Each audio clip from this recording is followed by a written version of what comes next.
All right. All right. We already got emojis in the chat. We got green hearts. That's what I like to see. Give me a minute, you guys. I got to get my bearings real quick. Now I'm going to make sure that I stream on Facebook and everything goes well. All right. Things are looking good. Let's get this party started. If you visit the Rippaverse, you'll see just how I move differently. Got more arm hair than an armchair.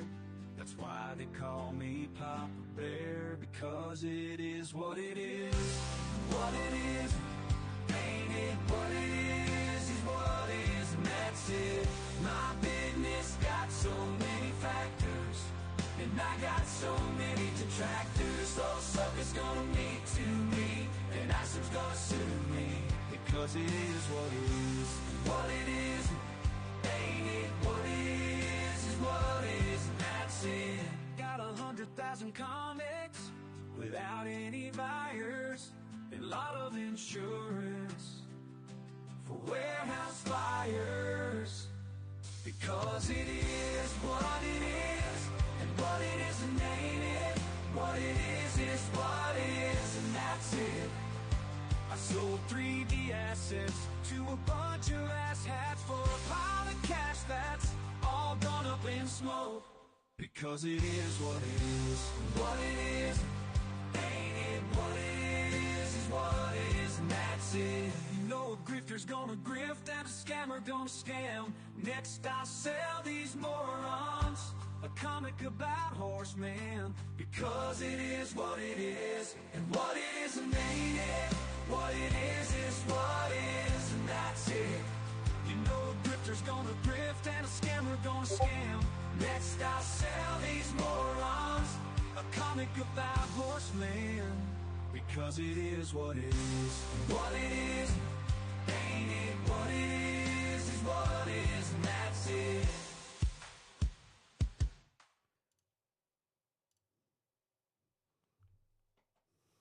Oh God, wrong screen. Hi everybody, I am back. I fucking Friedrich Marx with that sass. I don't appreciate it in the Discord. It's like, oh yeah, like Friday, yeah, like fuck you. How about that? No, I'm kidding. I'm glad that people are worried about me. I got a few messages about my whereabouts. I'm here. All right, guys, I'm here. And like I said, there's some stuff going on in my life, positive, not negative, positive. And I'm all about being transparent. I'm all about being open and honest with everybody. We do real life here on the show, like I stated a million times. And right now, you guys have to be patient. You guys have to be patient. And I probably will end up making quite a bit of content out of my situation that I'm in. And again, it's not bad. It's just not my story to tell yet. There's just a few pieces of this puzzle that are missing. And it is what it is, right? Hopefully you guys enjoyed the new intro. I need the long intro so I can get the show ready while people are waiting, and I'm not like doing everything ahead of time. You know the deal. You know the deal. But I got to do my my little pitch here first. So, greetings everyone. I'm glad to be here once again for another exciting episode of the Watch Frogs. I appreciate every single one of you joining as always. Now, before we begin, please be aware I'm streaming on dlive, Trovo, Kick, Facebook, Rumble, X, formerly known as Twitter, Twitch.tv, and YouTube. For those who enjoy or prefer the audio-only experience of the show, you can head over to Google Podcasts, Apple Podcasts, Spotify, or anywhere else where podcasts exist. Of course, links are in the description. There are also a handful of other ways to support the show and to keep me independent. Feel free to head on over to my Subscribe Star page, my Locals page, or toss a generous donation in my Cash App account. I'll greatly appreciate it. Yes, absolutely. Who do we got in the chat really quick? Gio taught him those moves. I did teach Skinny Eric D. July those moves. That looks sad. I know, right? Is that real, Horseman? Yeah, the Horseman comic is real. The Horseman comic is coming, and I will pirate Horseman by the Rippaverse bullshit, and I'm going to review it live here on the show. I don't know how much of it I can show, but I am going to review it. No fucking way is that real. Oh god, it's 100% real, guys. Hope things get better for you soon. Have a good stream. God bless you, Chaz. I love you. You're always in my thought, my green Bruta. And you know, you got my number. You know how to get a hold of me, man. You ever need anything, you just let me know, Chaz. I'm not even kidding. I've been following up a little bit on the Undead Chronic Discord, so just let me know what's up. And oh god, hold up. I need a drink. Yeah, so nothing bad, but I'm gonna wait till Horseman is $2. You don't have to wait that long. Horseman will be less than $1. You know, Eric July is not even able to push the premium versions of his shitty comic book ISOM 1 and 2 that are signed by himself. Those comics are worthless, even signed. The only way they grow in value is if like something really bad happens to Eric July, like he gets deleted in Minecraft or something, or if he goes to prison for like selling drugs or getting hashtag me too'd by the Saska incest twin porn whores or whatever. That's the only way he's going down, and it's the only way that those books, those shitty comic books, are going to go up in value. I do not remain optimistic, but there's a lot of stuff that I want to go over tonight. We got I thought there would be a little politics, but I mean they're fun stories. It's nothing too serious. It's going to be kind of tongue in cheek. But yeah, man. I mean, like I haven't been able to upload anything. I haven't been able to stream. It's just been really chaotic and busy, but in a good way, sort of, in my life. And I did talk about it a few streams ago where I'm just like, look, you know, I lost somebody important to me, and it's only going to get better from here, you know. Like I said, positive developments. I'm making the best out of the situation, and you know, that's just all there is to it, man. You know, life's going to throw curveballs at you, and you know, things are going to happen unexpectedly. You know, your life will change right before your eyes, and while there's always some bad, there's also always some good. Sometimes there's a lot of good, and I've been blessed with this amazing opportunity, and I'm going to seize upon it. Condolences. Thank you, Matt. I appreciate that. And you know, we're gonna start the show off positive because most of the stream is gonna be positive. But let me see, where are my bookmarks? Give me 1 minute. There was a friend of mine, somebody who I look up to, somebody who is like a mentor to me, Adam Krutinger. He is one of the top puppeteers on YouTube. Update on my clinical trial. Adam Krutinger unfortunately developed a very severe kind of cancer in the brain, and he updates us. Update on my clinical trial. Maria and I, Maria's his wife, are in Long Island right now. Just got out of an MRI and have an update for you all. Though I did have seizure setbacks this past month, which have affected my mobility, I have some good news too. A little bit of history on this clinical trial. It is on its third phase. Phase first. One was for a bunch of different cancers. Phase second, phase two. Phase two phase was for multiple types of brain cancers. Phase 3 is specifically anaplastic astrocarcinoma IDH mutant, which it has the most positive effects on in the past phases and is the exact cancer I have. My scan looks really good. The doctor used a term cautiously optimistic since we are only 2 months into a 6-month trial, but we are showing some positive results that are over my comprehension to explain. And I don't want to accidentally give false information by under-explaining or accidentally misusing terms. One thing I do want to make clear is that though clinical trials are amazing feats of technology when they work, they're not a cure in themselves. Though I was told I can stay on this as long as it is effective. Thank you all for your continued support as schools, as a district, so many individuals and students. There is no way I would have made it this far without the support of my Orchard Park family. Wings of Hope flew us out. All right, so this is good. First off, he does look healthy. His white hair, he didn't have naturally white hair. Now it looks like it's going a little gray. And he's gained quite a bit of weight, which is good. That means that he's eating and that the food is staying down, which is certainly what I'd like to see.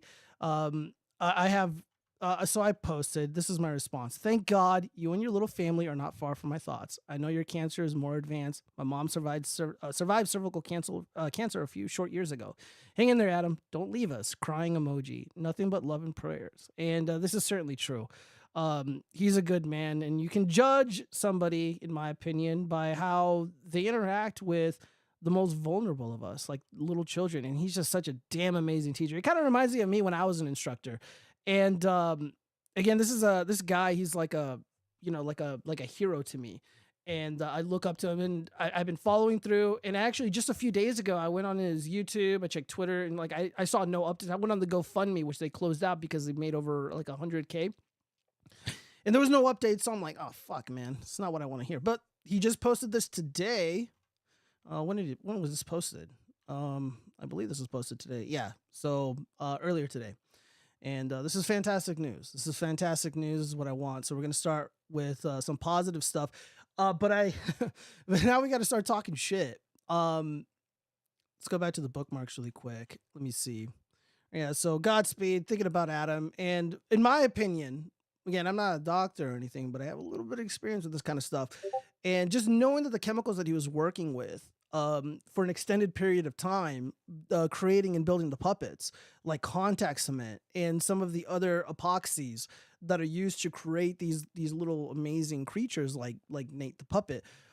They're really freaking nasty, man. This stuff is really, really nasty. You gotta wear a proper respirator. The ones that cost like $40-$50. And you gotta change out the filters after a few months of use, yada yada yada. And there were moments where he's like creating these puppets, and he's in his house doing this. When I'm putting them together, I'll do as much of it as I can here, but I go to the garage, I'm wearing the respirator, and you guys well, fuck, I recorded the videos, but I deleted them because I didn't like the way they came out. But that stuff is gonna give you cancer. And you get exposed to this kind of stuff long enough, it makes you sick. I mentioned it before, but I did collision body work before. Guys who do painting, they gotta wear their PPA, right? Their personal protective equipment, PPE, my bad. And in Northtown, or as we like to call Mexiville out here in the valley, you got illegal aliens doing the body work, doing the painting and stuff, which is whatever, but they don't wear the gear. And a lot of these young guys are getting cancer because that stuff is going up your nose, you're inhaling it, and it gets into your brain. So it's no surprise that he ended up getting brain cancer, but hopefully they come out on top. Hopefully this thing works and they end up, deleting this cancer once and for all. And, he can move on again and make content. Because, again, he's a fantastic teacher. He's a good man. He's a good family guy. And, I just wish nothing but the best for him. And, he hasn't been far from my thoughts. And, like I said, some stuff has been going on in my life. And, we're over the sadness. We got over the grieving process. Now there's, like I said, one more little piece of the puzzle, and I cannot talk about it yet. And maybe less than 2 weeks, maybe. Hopefully, by the end of this week, I will have the thing that I need to proceed, and I will be making videos regarding it because it's going to be a lot of work. Long story short, I'm going to be renovating a house, and I can't say any more than that. So let's go ahead and start diving in really quick. Let me see if I have anything in the whatchamacallit. In the bookmarks. All right, so yeah, God bless you, Adam. Hang in there, dude. Oh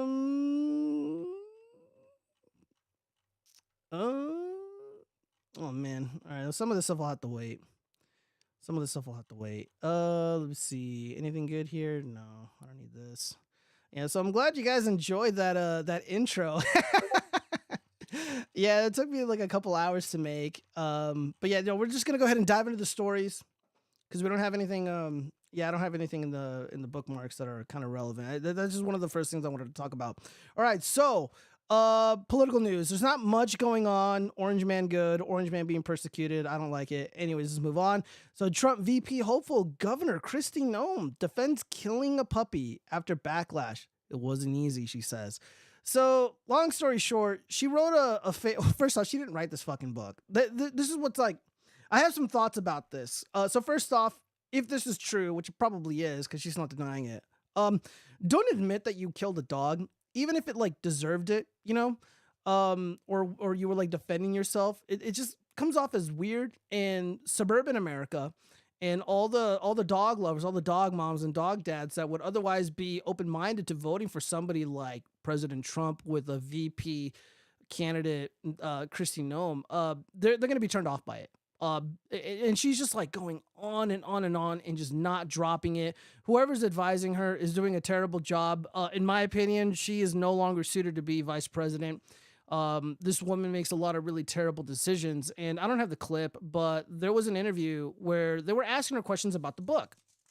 Asking her questions about the book, like, did you really meet Kim Jong-un? And of course, that is not true.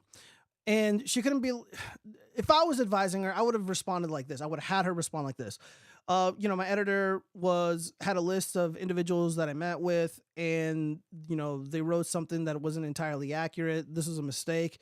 I should have looked over this project more closely, yada, yada, something to that effect. No, she gives a bullshit politician-like answer. And what I see is an individual who's being bribed by the book industry, the novel, Barnes and Noble type industry, the publishing industry. In my opinion, a lot of it is like a money laundering scheme. So I feel like there's nefarious individuals in the background. They're like, okay, we're going to bribe you. And you're going to do exactly what we want, and it's all going to be official on the up and up. And the way that they're going to be able to transfer a bulk of money to Kristi Noem is by selling this fake book that she's pretending to write. She obviously didn't fucking write it. It's abundantly clear she didn't write it. And it's obvious she didn't even fucking read it herself. This book is going to come out like any day now. She fucked up.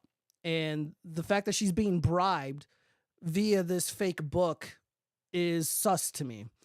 In my opinion, she is disqualified from being Trump's VP. If I was advising President Trump, I would say you need to distance yourself from her because she is incredibly suspicious.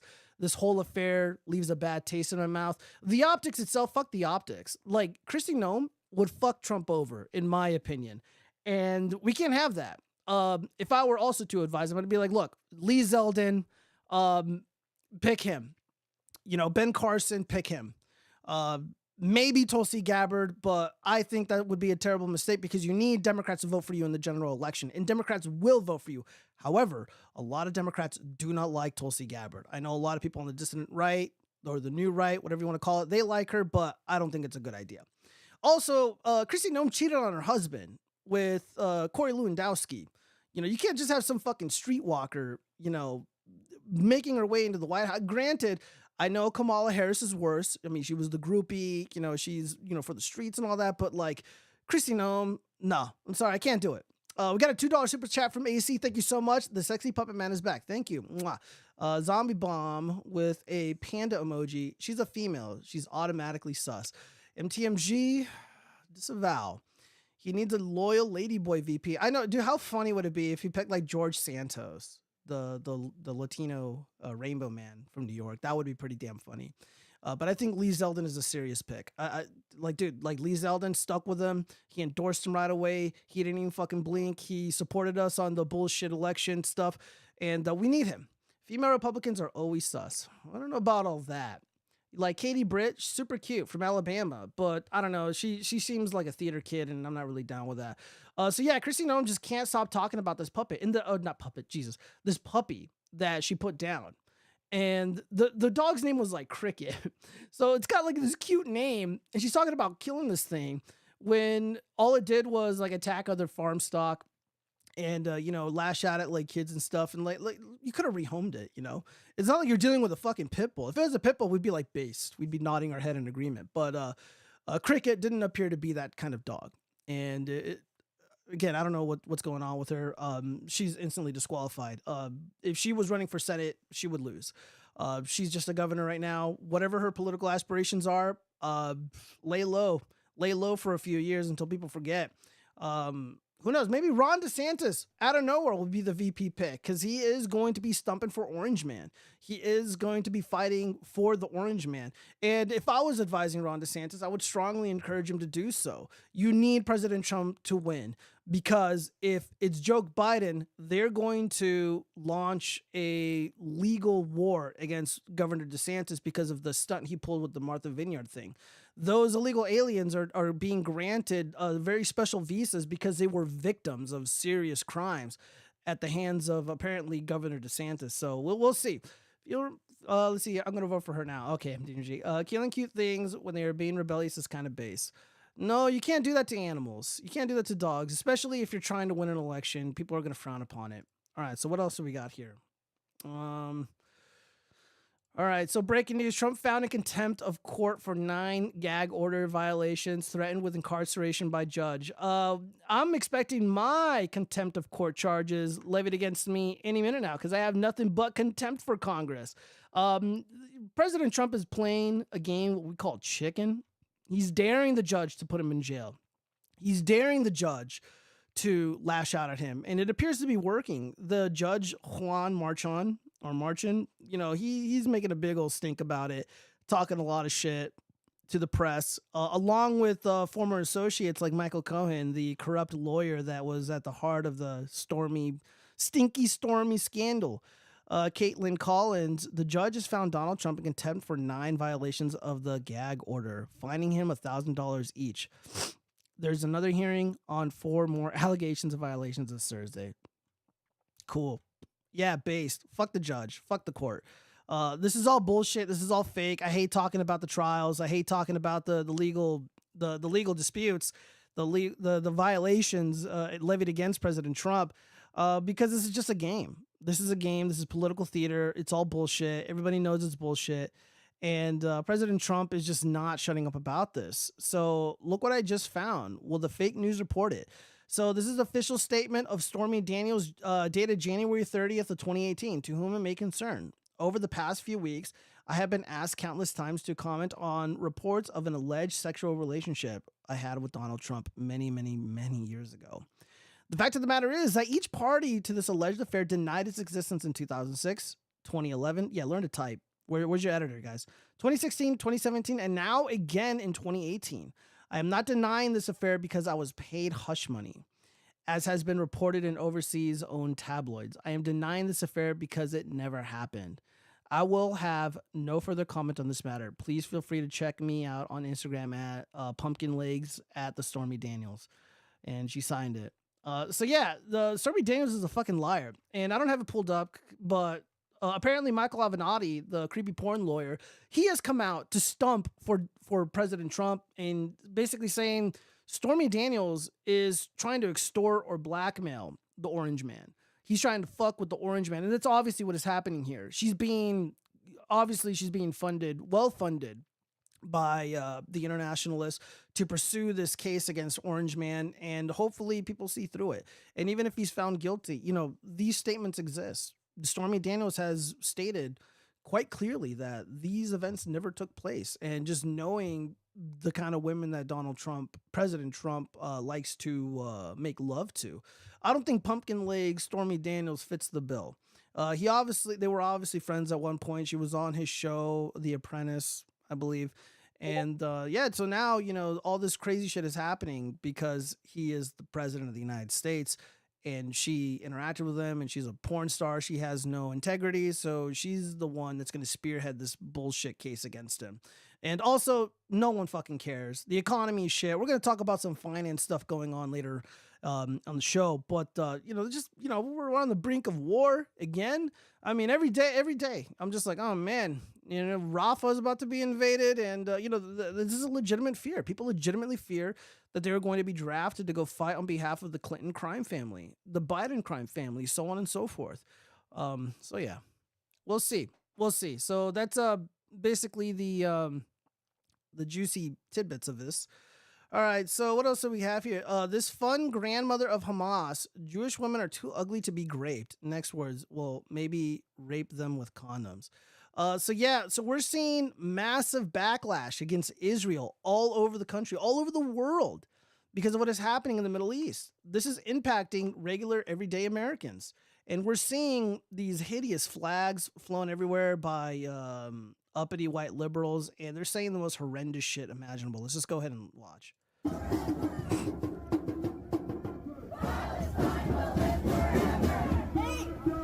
they wouldn't be too ugly. Jewish women are way too ugly to be raped by you. That's maybe with a condom. Jewish women are too ugly to be raped? How nice.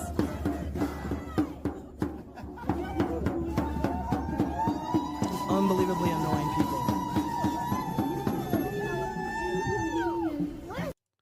unbelievably pathetic, cruel, inhumane. I disavow this hideous behavior against Jewish Americans and Jewish people all over the world. But it's abundantly clear at this point that they've lost the propaganda war, you guys. It is what it is. There's no other way to put it. There's literally no other way to put it. And this is, I see shit like this, and the first thing that comes to my mind is, the Trump presidency, how there would be literally no instances of anti-Semitism or genuine hatred and bigotry, but it was fabricated out of whole cloth for politically expedient purposes. And now we're at a point where violent, disgusting activists are openly saying the most heinous things imaginable. They're calling for genocide against Jewish individuals. They're calling for grape against them. They're saying they're too ugly to be raped. I mean, this is beyond the pale. Where just imagine some white kid, let's say Nicholas Sandman, said something like that while wearing the MAGA hat and having the smirk on his face. It'd be international news. But it's 2024. Their anti-Semitism is on the rise, and it's as if anti-Semitism doesn't even exist. It only exists via Congress, seemingly. It doesn't. It's like I'm at a loss for words how fucking insane it is that we're seeing genuine open displays of hostility, racism, and bigotry, and none of it is being reported on by the regime. These protests, I really don't like to comment too much on them because it's like regime on regime infighting, and it really has nothing to do with me. I hope these groups devour each other, and whatever they do to each other, just leave me out of it. I want no part in it. You do you guys. You leave us alone. Palestine will always be occupied. Get your Zionist money. Disavow. I've been watching religious apologetics let both sides destroy each other. Yeah, I agree. They each condemn every other religion in their text. They do. I like Arabic and Aramaic speakers, so I can never be anti-Semitic. Other religious people. Yeah, I know, right? And again, it's just like, Congress is on the brink of passing, or they've already passed this bullshit law, this anti-Semitism law, that is clearly a violation of the Constitution. It clearly hinders lawful speech and penalizes lawful speech. I'm like, where were these laws for the Christians that were being abused?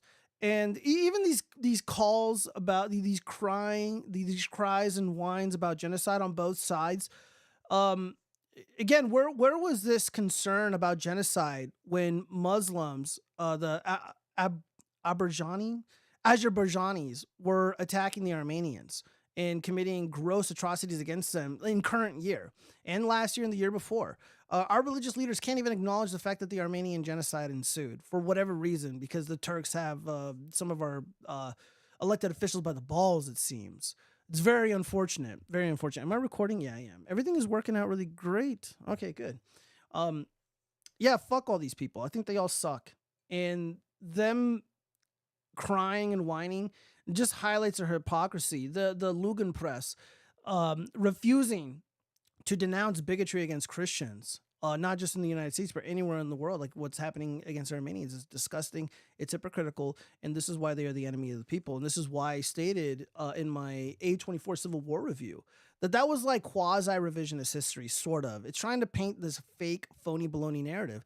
The Civil War stuff wasn't even the least believable bit. It was the way that the journalists saw themselves and portrayed themselves. They are liars. They work for the regime. They are puppets for the regime. And a lot of the problems that we have in the world right now is because they refuse to do their job. They refuse to hold the government accountable. They refuse to tell the truth. And a lot of innocent people perish as a result. So, yeah. Yeah, I mean, I guess kudos to the individuals that are like counter-protesting these Palestinian dorks because, their calls for violence should be taken seriously. Their fantasies of violence should be taken seriously, and one of these days they're gonna lash out and attack these students, and they've already been attacking and accosting students on college campuses. So, yeah, man, gotta be careful. Gotta be careful. All right, so let's go ahead and move on because I think I have another video here. All right, so Kari Lake, really quick. Let's see, poll. Arizona Republican Senate candidate Kari Lake surges against Democrat Ruben Gallego. All right, so Kari Lake says, I said from the beginning that the more Arizonans get to know Ruben Gallego, the less likely they'll like him. That is correct. He is open borders. He's an open borders radical that votes with Joe Biden 100% of the time. Ruben has spent $7 million trying to reinvent himself on TV, and Arizonans are not buying this. Absolutely. And this is something that I stated a while ago, too, that the people published polls that he was like 10, 20, 15 points ahead. Even if that was true, that was very early on in the year, and things are changing so quickly that I'm not even able to keep up, especially with some of the stuff going on in my life. I just can't really keep up with this, but the polls are tightening everywhere. They're tightening in Pennsylvania in the Senate races. They're tightening in Arizona. And here in my state, Nevada, which is now a battleground state, it doesn't even seem likely that the Democrats have this in the bag. Nevada might very well be a purple state. We went from a solid blue or a light blue to a purple state, and it is a battleground state now, which is fantastic. You know, the Republicans should utilize me, but they're largely useless and don't know how to fight. That's why that's why the Democrats hired me, because they know what's up. Oh, God, who is messaging me? I'm doing my fucking show. Give me 1 second. What's going on here? What is all this? Okay, nothing. Just people yammering away. All right. So what do we got here? Okay. All right. So this is pretty big news. I didn't get to look too into this, but let's see what it's about. Wealthy white Louisiana residents win right to form their own city and split from poor black neighborhoods in landmark court ruling after a 10-year battle. It's your catfish. She's been abducted again every Tuesday. I know, right? That stupid catfish. So St. George will have 86,000 residents across a 60 square mile area. Critics of the new city say the plan is racist and will create a white enclave. Baton Rouge residents fear move will be economically devastating for their city. Wealthy white Baton Rouge residents have won a decade-long court battle to split from poorer neighborhoods and form their own city with plans for better schools and less crime. Fucking based. Absolutely. Get the fuck away from these poorly ran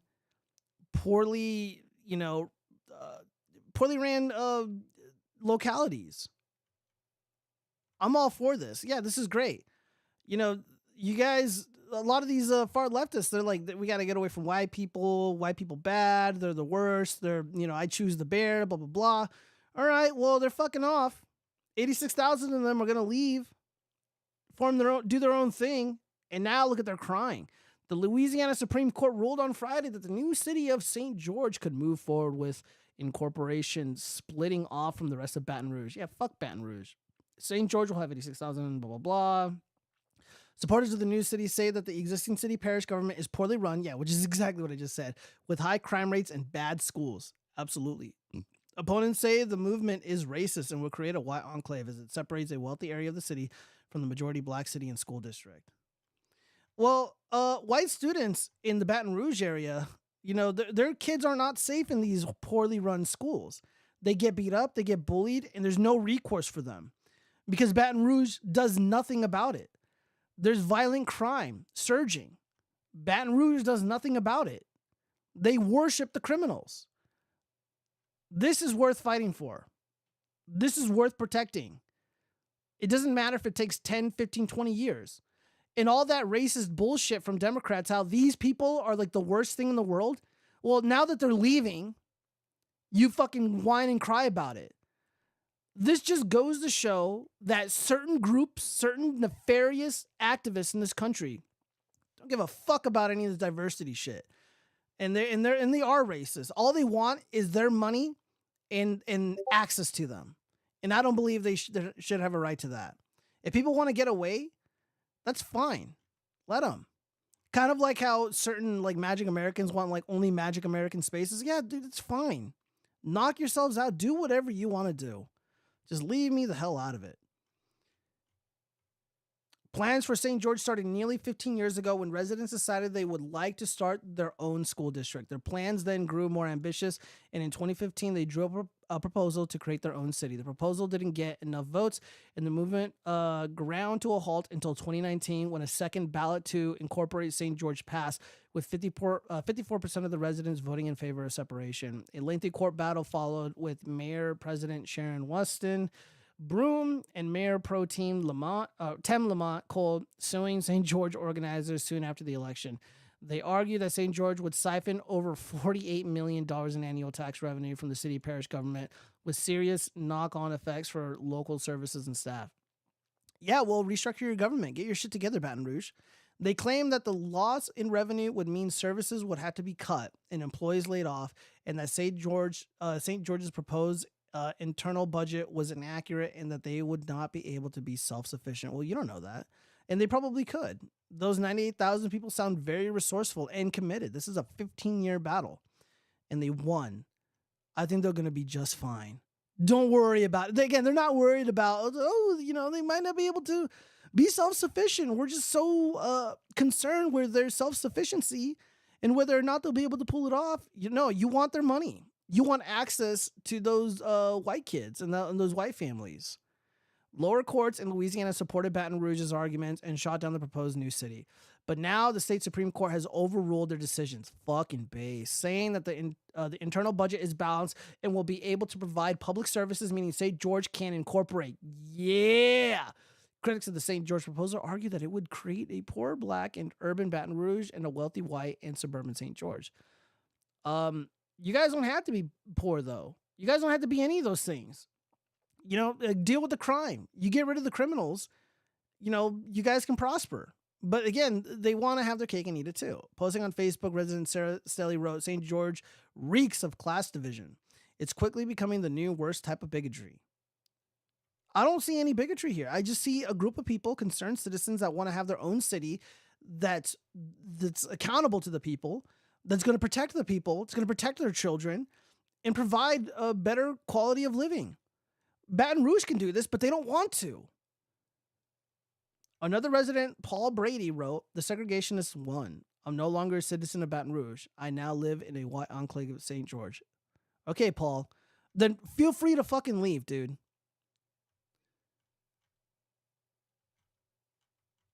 Let me see. As the tables below shows, projected figures for St. George would create a town with an average income of $30,000 higher than present-day Baton Rouge, while the unemployment rate would be halved. According to figures compiled by the Baton Rouge Area Chamber, the new town would have a majority white population as opposed to Baton Rouge, which has a black majority. And the number of people receiving food stamps would also be more than halved. Yeah, dude, people just don't want to fucking pay for people's incompetency. They don't want to deal with their failures. And why should they have to? Look, Baton Rouge, this is going to happen. And they need to sort their shit out right now because the crime is out of control. The citizenry is being harmed by the Biden crime class, and you guys got to get rid of them. And so your population can be productive and they can feel safe. They can walk home at night. The children, they need higher quality education. These Democrats have always talked a big game about providing education number one. And it just doesn't happen. Education just keeps getting worse every year. It's 2024, and they're still crying about the education issue. You failed. So people are leaving. Good fucking riddance. Let me read some of the comments, see what you guys are saying. Hold up. Don't underestimate how many ballots can be stuffed into a single box. I know. I used to be an election official. Nice. They can hire the burliest, the brilliest of all cops. They can hire the most brutal cop. Oh, okay, yeah. I want an all magic city. Call it Rural Star. Disavow. Yeah, I mean, I live in one of these cities because I live in Henderson, and it is separate from Las Vegas, which has a lot of crime. And Henderson has like no crime. Our police are very, very active in keeping the streets safe, making sure people aren't, acting a fool. And my quality of life is pretty good. Some of the schools in my area, they're not too bad. They're still public schools, however, and the Democrats still lord over us for the most part. But it's not. It could have been worse. It could be a lot worse. And I think we're going to see a lot more of this moving into the future, where people just want to separate from these crime-ridden hellholes. They want to get away from the Democrat corruption. And I'm all for this. Again, I don't see a hint of racism. And again, if it was like a bunch of, Magic Americans that wanted to do this, if they wanted to separate because they think, white man bad, okay, do what you want. I mean, this is what you want. St. George will exist, and you guys will have Baton Rouge. Woo, nobody cares. I'm all for this. I thought this was funny. But yeah, I had no idea this was happening until fairly recently. The Supreme Court came in, and I think what the next steps would be, they're going to reconvene. The local government body's going to reconvene, and they're going to try to dispute it and make the claim that, this is a bad idea, blah, blah, blah, blah. Oh, well, Baton Rouge just needs to get their shit together and not have to worry about it. It seems like they're begging for a white savior. So, yeah. No, I played a game called Tale of Iron in it. I did unspeakable things to frogs. All right, for no reason, disavow. You leave those frogs alone. Biden administration considers accepting Gazan refugees from Israel-Hamas war. Fuck, man. There's about 1 million to 2 million of these fuckers, and that's why I'm against the war, man. I'm against all these conflicts because whatever fucking happens in any part of the world, it ends up being my fucking problem. And this is why you're getting little St. George's propping up because they don't want to fucking pay for this shit. So if the city of Las Vegas wants to harbor all these stunning and brave refugees, at least my locality could be like, fuck that. Summerlin will be like, fuck that. So on and so forth, because this is not sustainable. And, we're going to get into some finance stuff. I don't want to bury the lead here, but yeah, this is not acceptable. So this is why I am pro-peace. It's why I aim for peace and pray for peace. I do not want to see little Gazan children victimized by weapons of war. And I don't want to see Israelis being kidnapped and held hostage or Israel be bombed. I don't want any of this stuff to happen. I voted against it. And unfortunately, Democrats haven't gotten the memo. All these dorky protesters, you did this. You displaced those Gazans. You got those hostages killed. And we are now on the brink of World War III because of your fucking stupidity. You cheered on a bullshit election, and now look. And all these all these Gen Z losers, all these millennial dorks, crying about the cost of living, crying about, I'll never be able to afford a home. You never will, because you keep importing people into the country who get free housing. There's not enough housing. The demand exceeds the supply. And what happens when the demand goes up? The costs go up. What's up? What's going on there? All right. Those frogs had it coming. Goldberry, you take that back. Gio, have you heard about the teens planning attacks down under? 14 and 17-year-olds, younger boys getting rowdy. No, Friedrich Marx. I think I heard something about that. I think I read about it very briefly. You got to bring me up to speed. I'll probably remember it. Let's see. On a side tangent, I bet Gio gives his puppets uppies. I don't know what that is. I had to save the rat kingdom. I had no choice. Fuck those rats. What is uppies? I know, Goldberry. I don't know what an uppie is. You don't want to know. Okay, I guess I don't want to know. But yeah. Prepare for the Gazan refugees, you guys. They're coming apparently. Or at least they're entertaining the idea. I mean, right now, immigration and inflation are like the top concerns for the majority of Americans. In 2024, the general election is right around the corner. The primaries are essentially over. Again, I don't really want to talk too much about that because it's just, it's yesterday's news. It's old milk at this point. Top Biden administration officials are mulling over plans to potentially welcome into the U.S. a small number of Palestinians fleeing the region amid the bloody Israel-Hamas war. How about just end the war? End the conflict. Enough of this. Fuck it. Send them more money. Have them rebuild as long as they don't fucking come here. I mean, the money's fake anyways. They'll just print more. Who cares? One idea officials floated over recent weeks is to tap into the United States Refugee Admissions Program to grant refugee status to those who escaped the Gaza Strip into Egypt. Ugh. The effort would likely require cooperation with Egypt. Palestinians who have family in the U.S. may also get admittance per the report. Oh, man. Yeah, so they're laying down the groundwork, you guys. This is more. I give this like a 70% chance of happening. So, yeah. All right, so Chicago teachers unions, $50 billion demands include pay hikes, abortions, and migrant accommodations at $2,000 per migrant. Really? Really? It's reported by the New York Post. This is just something that I really need to impress upon people, especially on the left. And I guess for anybody who just doesn't really understand, oh shit, Under Chronic is here. Tim Pool, the beanie beta. Dude, Tim Pool is a fucking beta. And I'm going to get into that once we're done with the politics shit. Regarding the Tim Pool shit, I unfollowed that dude a long time ago because he has no fucking integrity. The guy's a total phony. The guy's a coward, in my opinion. UC gives Chaz uppies for, God damn it. I don't want to know what an uppie is. For sure, when he gets a big fat blunt of a donation, what more refugees crap? Yeah, I know, right? See any hot skinwalkers lately? Jesus. I told you guys, we need to be illegal immigrants. Dude, apparently, look, I can pass for one. I can blend in with them. Maybe I'll spy on him on behalf of the watchfrogs. That's what we do here at the watchfrogs. We're like watchdogs, but instead of dogs, we're frogs. We got to keep an eye on the situation, which is what I'm doing. And this kind of ties into what we were just talking about. And something I impressed upon so many people about these fucking unions. These unions do not advocate for or go up to bat for the workers. They do not go up and, fight for the kids like these teachers union. People just have this false idea about unions and what they actually do. A lot of these union thugs, these union bosses, they work with the regime, the Democrats, for example, and they push for everything that they want. They have their workers, their union members, get in line and vote on their behalf. And what do they vote for? To have their job shipped to Mexico, to have their job shipped to China, Vietnam, etc. And these teachers, they want $50 billion for more money for them. Abortions. What the fuck is a teacher doing? A teachers union advocating for abortion, regardless of what you believe about it. What's going on there? And then migrant accommodations. How does this benefit students in the Chicago school districts? That is almost a rhetorical question.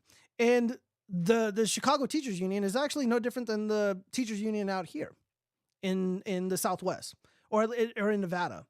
All these unions in the Southwest, they all do the same thing. They get in line with the Democrats. They send the jobs off. So again, what are they fucking doing? They're making themselves richer. $50 billion. That's a lot of money. It's a lot of fucking money, man. But yeah. So the migrant children, the illegal alien children, they're accommodated for. But if you're an American citizen and you got kids, in these public schools, they'll fuck them, right? I know, right? Skinny. I don't even know what that means. Teachers for abortions. They want to be out of a job in 10 years. I know. Yeah, dude, none of this makes sense. None of this makes any goddamn sense. But this is happening, you guys. The unions are bad.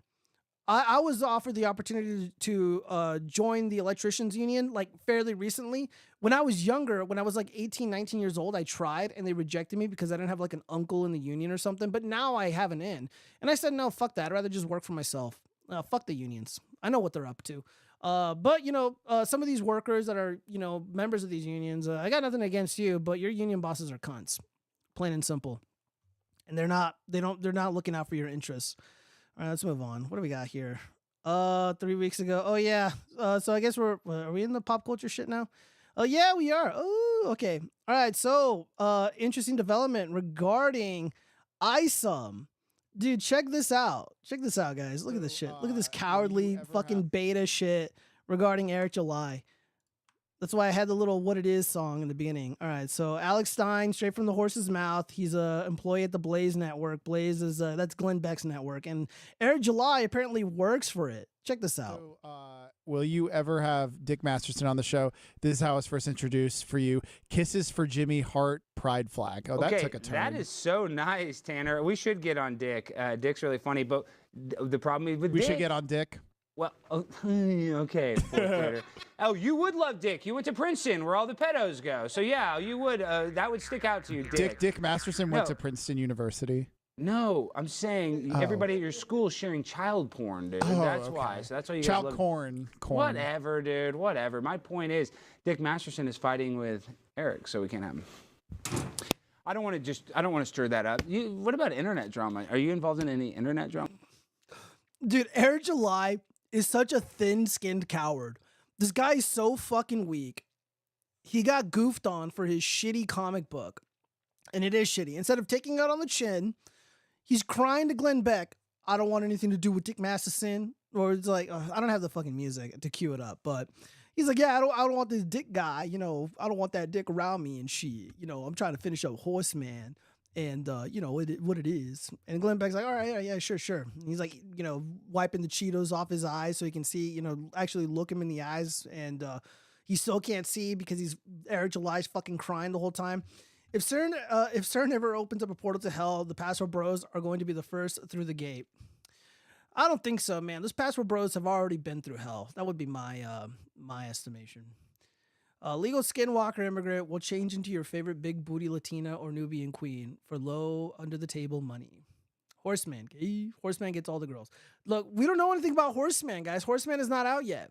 My hope is that Horseman is a great representative of the LGBTQ community. That's what I would like to see. I would like to see the Horseman trans his kids.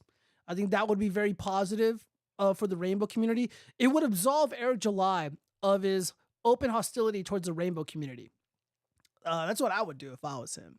And I want to see that because it would be so fucking funny watching all the Eric July dick riders just like self-immolate, because all those dudes are incredibly bigoted and hateful towards the rainbow people. I don't got a problem with anybody.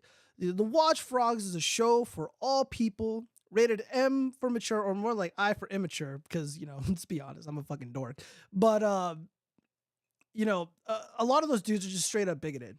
And again, that's what they want to do. That's what they want to do. What I have a problem with is that they're allowed to be openly hostile and nasty and bigoted and engage in bullying tactics. They get to get away with it. But I say the election was rigged, and I get fucking, you know, people calling me, and, you know, my shit's getting flagged. I say Kyle Rittenhouse did nothing wrong, and I get fucking shit taken down. But these guys using slur after slur, and they get away with it, you know? Like, I was watching Under Chronic a while ago, and he was reacting to Michael Malice. I think he was on Tim Pool, and he was wearing an armband that was, you know, eerily similar to what the spooky mustache people were wearing. He can get away with shit like that, but I can't. We can't make those jokes, but they can. It's like, okay, yeah, dude, he's controlled opposition for sure. Horseman gets all the girls. For Horsemen are going to be the Prince Charming bad boys. I can fix them. Horseman is low-key top tier entertainment. Eric July's fans. Dude, no one's read the book. I don't even know how anybody can say those shitty comic books are entertainment, because no one's read this garbage. And the amount of money he's made is just so stupid and ridiculous. And again, good for him. I'm not jealous, but I don't believe he deserved it. Just easily, he hoodwinked everybody. And everybody and all of his beta orbiters surrounding him, they're all just, you know, right behind him, you know, pushing the bullshit. And I couldn't do that. If I was, like, you know, in the group, in the Friday Night Tight group, I would not defend Eric July in the least bit. I would not shill his garbage comic books. And I would probably be kicked out of the group, because there's just no fucking way I can sell people fucking garbage. Like, I just can't do it. I have a conscience, you know. The internet is unforgiving and ruthless. I mean, just look what they did to Jack Murphy, Eliza Blue. Tim Pool's facing the fucking wrath of the internet because of his dishonest behavior. I don't want that happening to me. So I'm not going to fuck people over. I'm not going to lie to you guys. And, you know, it's like, hold on, let's see. I don't have anything here to, you know, it's like, okay, like this water right here. What is this? This purified drinking water. If I was selling this and I was like, oh yeah, it's purified. You know, it's amazing. But it had, like, you know, lead and shit in it, and I was selling that, like, I wouldn't be able to live with myself. I wouldn't be able to do it. What else do we got here? Let me see. I think I had some stuff bookmarked for Tim Pool. Let's see. What do I got? Where my bookmarks at?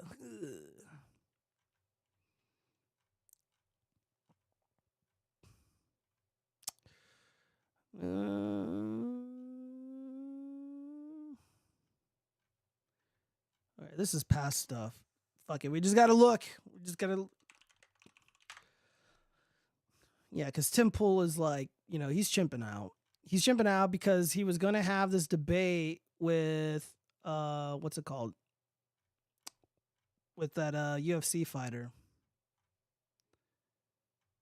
All right, so you know what? We're just going to have Tim explain it really quick. We're going to speed this clip up because, you know, reasons. Now for the super chat that everyone's been waiting for. Jason Dixon says, Tim, bro, why are you and Jake having beef? Jake Shields. So if you guys are wondering about Jake Shields on Twitter, I'll tell you. We're on episode 1019. We've had less guests than that because we have a lot of repeat guests. So maybe, like 900 different guests. And not a single one. Actually, there's been two. There's been two guests who, when we tried to book them, made demands that were difficult, that we tried to accommodate, and then took to Twitter to scream at the top of their lungs like whiny babies, as if they deserve to just come on and we can open the door for them. Like, we're going to pay for your travel, fly you out here while you're whinging and complaining about it. 2 out of like 900 people. So I'll tell you exactly what happened, because Jake is having a meltdown over it. What a baby. Our booker, Cassandra, reached out to Jake Shields because we've talked about him a bit in the past. We've cheered him on for some of the commentary he's made as an MMA fighter. And he wanted to come on the show, Timcast IRL, of course, which is a topical news program that discusses, top stories in the news, like we talked about the Met Gala day. And he said he would not come on unless we also brought on Nick Fuentes as well, which is like, okay, well, like, we're inviting you, dude. So if you want to, like, and he was like, no, look, I'll only come on if Nick comes on, because he said he didn't think he could handle talking about it on his own. And then Cassandra was like, I don't know if I can do that. And so he started complaining. So I reached out to him and I was like, look, man, if you want to come on a topical news show and we'll talk topical news, we can. But if you want to come on with Nick to talk about Jews and Israel at the debate show, if you want to do that, then I'll bring on someone to debate. And then he called me a Zionist and said, why don't we just debate you? And I was like, because I agree with defunding military spending into Israel. So I don't know what we're going to talk about other than you guys talking about Jews. If you want to talk about Jews, we'll bring on, a rabbi or someone to debate you on the issue. And he said, okay. So I said, reach out to me, like, send me a text every week or so. I'll let you know where I'm at with trying to book this. Unfortunately for Jake and for Nick, no one wants to go on a show with them. And so they offered up maybe Rabbi Shmuley. And I said, guys, you do realize that if you do that, people are just going to claim that you backed out of the debate and didn't want to do a real debate with someone. And Jake agreed. And I said, how about we try and find someone? There were a couple people who actually know Jake and Nick and are friendly with them and actually said, I won't do it. And I'm not going to drag them into it. Jake starts having a meltdown. He's like freaking out, talking smack privately, like angry that we can't set up the show he wanted that we never offered in the first place, but are trying to accommodate him. And then finally, the last thing I said to him was like, look, you guys are volatile and it's a huge risk to try and bring you on a show, especially with the things you're saying now, unless we do it in a debate format. And no one wants to debate you. Like, just people are saying no every single time. Well, so what happens is Jake sends me a message or something, and I can't remember what we're doing. We're setting up the new event, like the new space or whatever. I didn't text him back. He sent it to me last week. And so then he gets super pissed off, and then he posts this tirade on X about how I'm a coward for lying to him, but he's just making everything up. Well, you are a coward, Tim Pool. That is 100% true. Acting like I invited him and Nick to come on the show. He hit us up and said he would only come on if we invited Fuentes. And I said, okay. And I said, but here's how we got to do it, because look, there have been other big YouTube channels that have brought on Nick and they got instantly demonetized and just shut down. And I said, so the only way we can do the show that you want to do, where you just complain about Jews all day in APAC, is if it's a debate. And then you can say what you want to say and have someone debate you on it. Nobody wants to debate these guys. You could have had Destiny. Why didn't you call Destiny? Call him up. He would do it. Destiny's showing up on CNN. He's showing up on the BBC network. But obviously, this is all happening really quickly. So this is just Tim Pool's side of the story. I'm going to go over to Jake Shields' Twitter in a moment. Guys, not even their friends. Nobody wants to do it. There have been a few people who have challenged them to debates and they've backed down. I shouldn't say Nick. I don't know about Nick, but Jake has. So now Jake is having a big old hissy fit on X because we won't give him what he wants. What a baby. My God. What a whiny baby. Dude, it's embarrassing. Shut.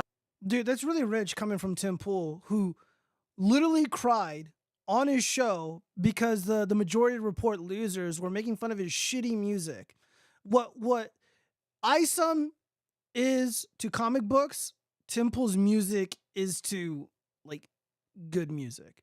And it is so bad and unbearable. Like, I've watched videos of these little children in Gaza suffering gravely. I'd rather listen to that than Tim Pool's music because it's so bad. It's so bad. Shut up already, man. You're not welcome here because you're a whiny baby. We tried to accommodate you, and now you're whinging like a baby.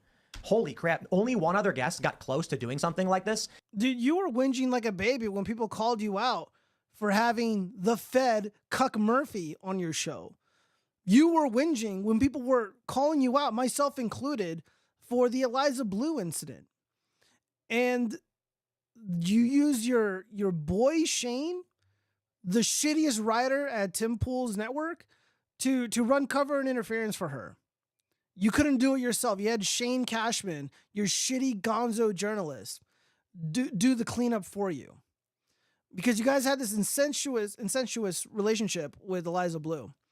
And you're like, oh, I don't do E-drama. I don't do E-drama. What are you doing now? Because it's easy to attack Jake Shields because of the things that he said about Israel or certain individuals.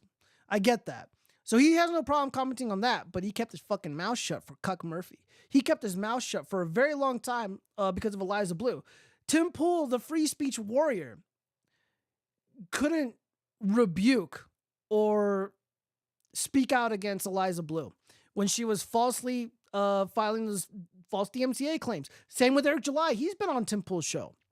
Files false DMCA claims, censoring people's lawful speech because he's being rightfully criticized, because Eliza Blue is being rightfully criticized. He said nothing. But he's a free speech warrior, and he pretends to care about this stuff. When it was happening to Crowder, he's like, oh, Crowder good. He didn't do nothing.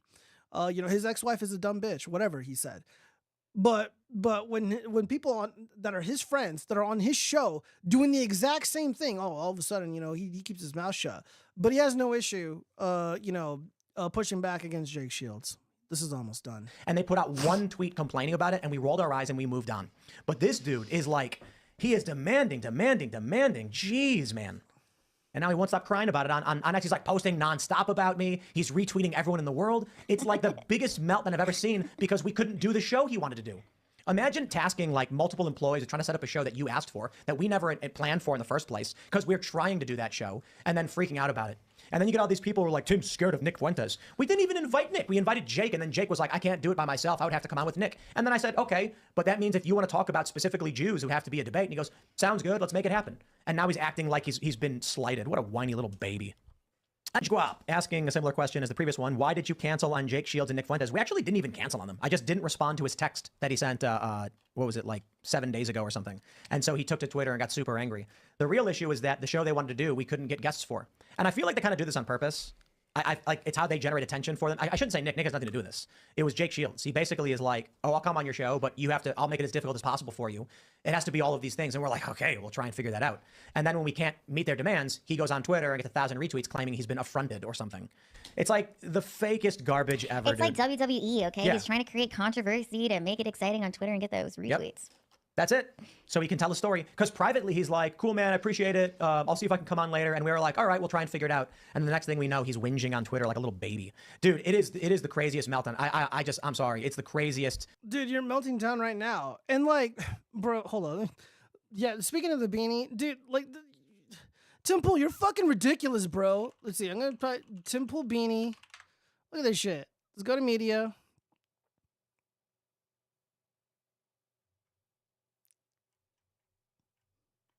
There's a lot of anti-Semitic shit right here. Look at this.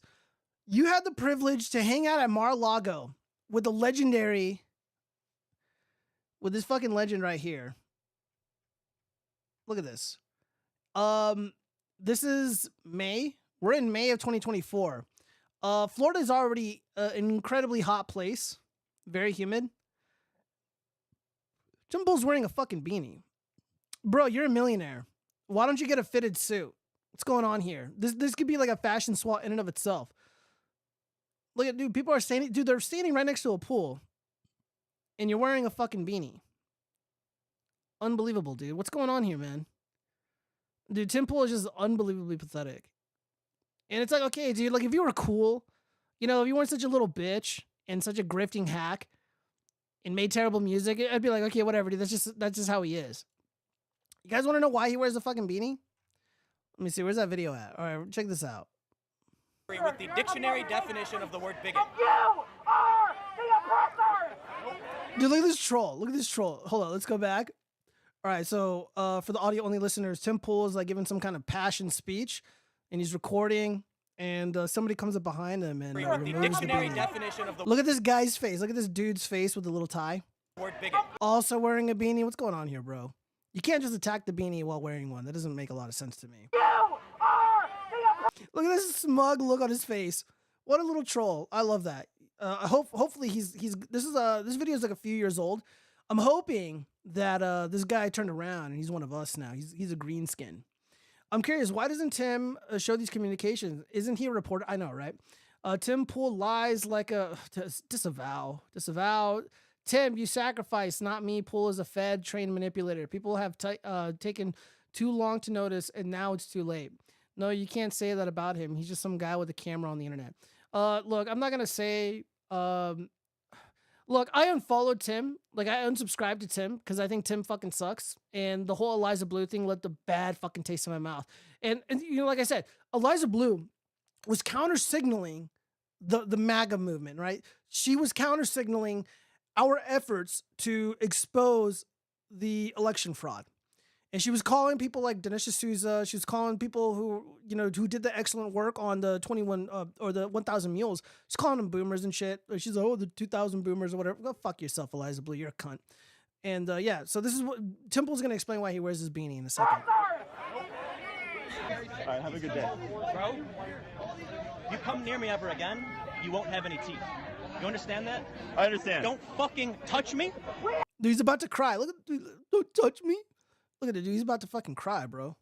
I understand. Don't fucking touch me. Come here. You wanna know why I fucking wear the hat? Yeah. So these motherfuckers can't fucking recognize me when I'm on the street. Yeah, I mean, you're kind of easy to spot a mile away, bro. Beanie or not. It's like, I don't want people to recognize me. Dude, you're wearing a fucking beanie in May in 2024 in Florida. I don't want these people to find me or notice me. Bro, you're bald. It happens. There's a lot of fucking chads out there who got bald heads like Joey Swole. Dude, just embrace it, brother. Just relax, dude. Relax. You had nothing to do with it. It's not your fault. Just embrace it. Stop wearing the fucking beanie. And this excuse is retarded. All right, let's continue. You want to take a picture of me so that I'm easily identifiable? There's no photos of me without this. You came and you filmed in a Dude, he's like Clark Kent, but it's like a reverse Clark Kent. He's like, you know, he takes off the beanie. He's able to walk around just like totally invisible. Never mind that, you know, he has a very distinct voice. Never mind that he's got distinct facial features. And, you know, this dude literally hangs out with Trump now for whatever reason. And, you know, he's got international notoriety. You know, he's one of the most popular podcasters, but they don't recognize. Okay, whatever, dude. I'm done trying to explain it. But yeah, look at that. Dude, he's like crying and threatening this dude. He's like, you're not gonna have teeth. And you touch me. You filmed black people and you made fun of my comrades. I have made this very clear several times. Okay, so homie's not bald, so good for him. Maybe it's cold out. And the reason I do this is because no one knows. Shave off your fucking I don't have to wear a stash, mask. Nazi. I just lost my hat. Yeah, it's different for you, dude. With the Yeah, dude, you got hair. I know. I'm insecure. You're not. Yeah, we get it, Tim. You fucking suck, bro. No, you can't say that. Let's see. He would trade all his wealth if someone held his beanie hostage. Yeah, probably. He needs to take a page from Gio and Trump. Do a comb over and glue it. Oh, AC, those are fighting words, my man. All right, there's mutiny in the chat for the audio-only listeners. Now, first off, I'm not bald. This is all natural. All natural, you guys. All real. It's not a comb over. How dare you? Tim wears a beanie to look more Asian. He looks like a creepy old dude. I don't want to take shots at his appearance because I think that's kind of cowardly. I just think it's kind of weird that he's just so insecure. And then he tries to play off like a tough guy. And it's like, dude, you're not. You know, and at one point, I was like, you know what? You know, Tim Pool's going out there. He's standing up against Antifa. He's standing up against BLM. He's by himself, and he's standing like a rock. And I was so fucking proud of him. But, like, dude, he's changed up, bro. Dude, Tim Pool changed up real quick. And, again, I started noticing it, and I backed away. I'm like, you know, fuck that. I'm done. I'm done with the quartering. I'm done with Tim Pool. I'm done with the Friday Night Type, Friday Night Geek crew. I do my own thing now. You know, I'll have like random people that I communicate and talk with, you know, like, you know, certain content creators, but, you know, I don't want to be a part of any group. I just do my own thing and I don't want to fucking label. But yeah, this is, you know, we gotta hear Jake Shields' side of the story. Let me see. Oh, wait, hold on, wait. There's another picture I wanted to show to highlight his insecurity. Let me see. Hold up. Tim Pool toes. Look at this. All right, so first off, Elijah Schaefer's not really that tall. Tim Pool is standing on his tippy toes, and he has his arm around Elijah Schaefer, who I think is a rainbow man, by the way, but I digress. It's like, dude. This reminds me of that video that went viral. It was an old video of this like guy who's like Tim Pool's height. He's in a nightclub and he's talking with this beautiful blonde, fucking big old titties and shit. He's talking with this beautiful blonde woman. And the whole time he's on his tippy toes, literally like this, and he's got his hand on the rail, and he's all like, oh yeah, I'm a Scorpio too. Oh, I mean, I'm whatever sign you are, Aquarius, sure, why not? You know, he's just like, and this went on for like a minute, and it was so fucking funny. Guys, I'm not even exaggerating this. For the audio-only listeners, Elijah Schaefer, who likes men, by the way, and pretends not to, and who cheated on his wife for whatever reason, he's allegedly, I don't want to get sued. I know these dorks are litigious. He's standing there, like just standing like a normal dude, whatever. Actually, it looks like he lost a little bit of weight. Good for Elijah. And Tim Pool's right next to him. He's got his arm around him, and he's standing on his tippy toes to take this photo. Dude, take the photo sitting down, you fucking goober. What, you don't think we would notice? Dog, look at those shadows. Again, you're born how you're born. You don't have a choice in it. But dude, the insecurity, bro, it fucking like, and then you got this attitude like you're a tough guy. Bro, you can't even face your own insecurities. How are you going to stand up to a fucking literal warrior like Jake Shields? So we got to listen to, we got to see what Jake Shields is saying really quick. And then we're going to go ahead and move on to the rest of the pop culture stuff. Let's see, Jake Shields. I should be following him. Nope. Well, I'm going to now. Former UFC MMA fighter, 5-time world championship. So his photo here, he's a jacked dude. He's doing something with his arm, and then the other arm, he's holding up a fist. By the way, again, I know very little about fighting. I've only been in one, and I won. But he's making a proper fist. I mean, there's dudes who try to square up on me, and I'm like, bro, like, dog, like, you're not even making a proper fist. Like, get out of here with that. So yeah, let's see what he's saying, because he's talking shit. Dude, even, whatchamacallit? Owen Benjamin is getting in on this. Let me see. I want to read from Jake Shields' own words, though. Oh, my God. Where are we at? Come on, James Shields. Okay, so here we go. So Tim Pool writes, we literally told Jake that Nick Fuentes, that's why I said it has to be a debate show if you want to talk about the Jays. When no one would agree to do it, he told, do it. We told him we can't because we just get banned, and he got pissed.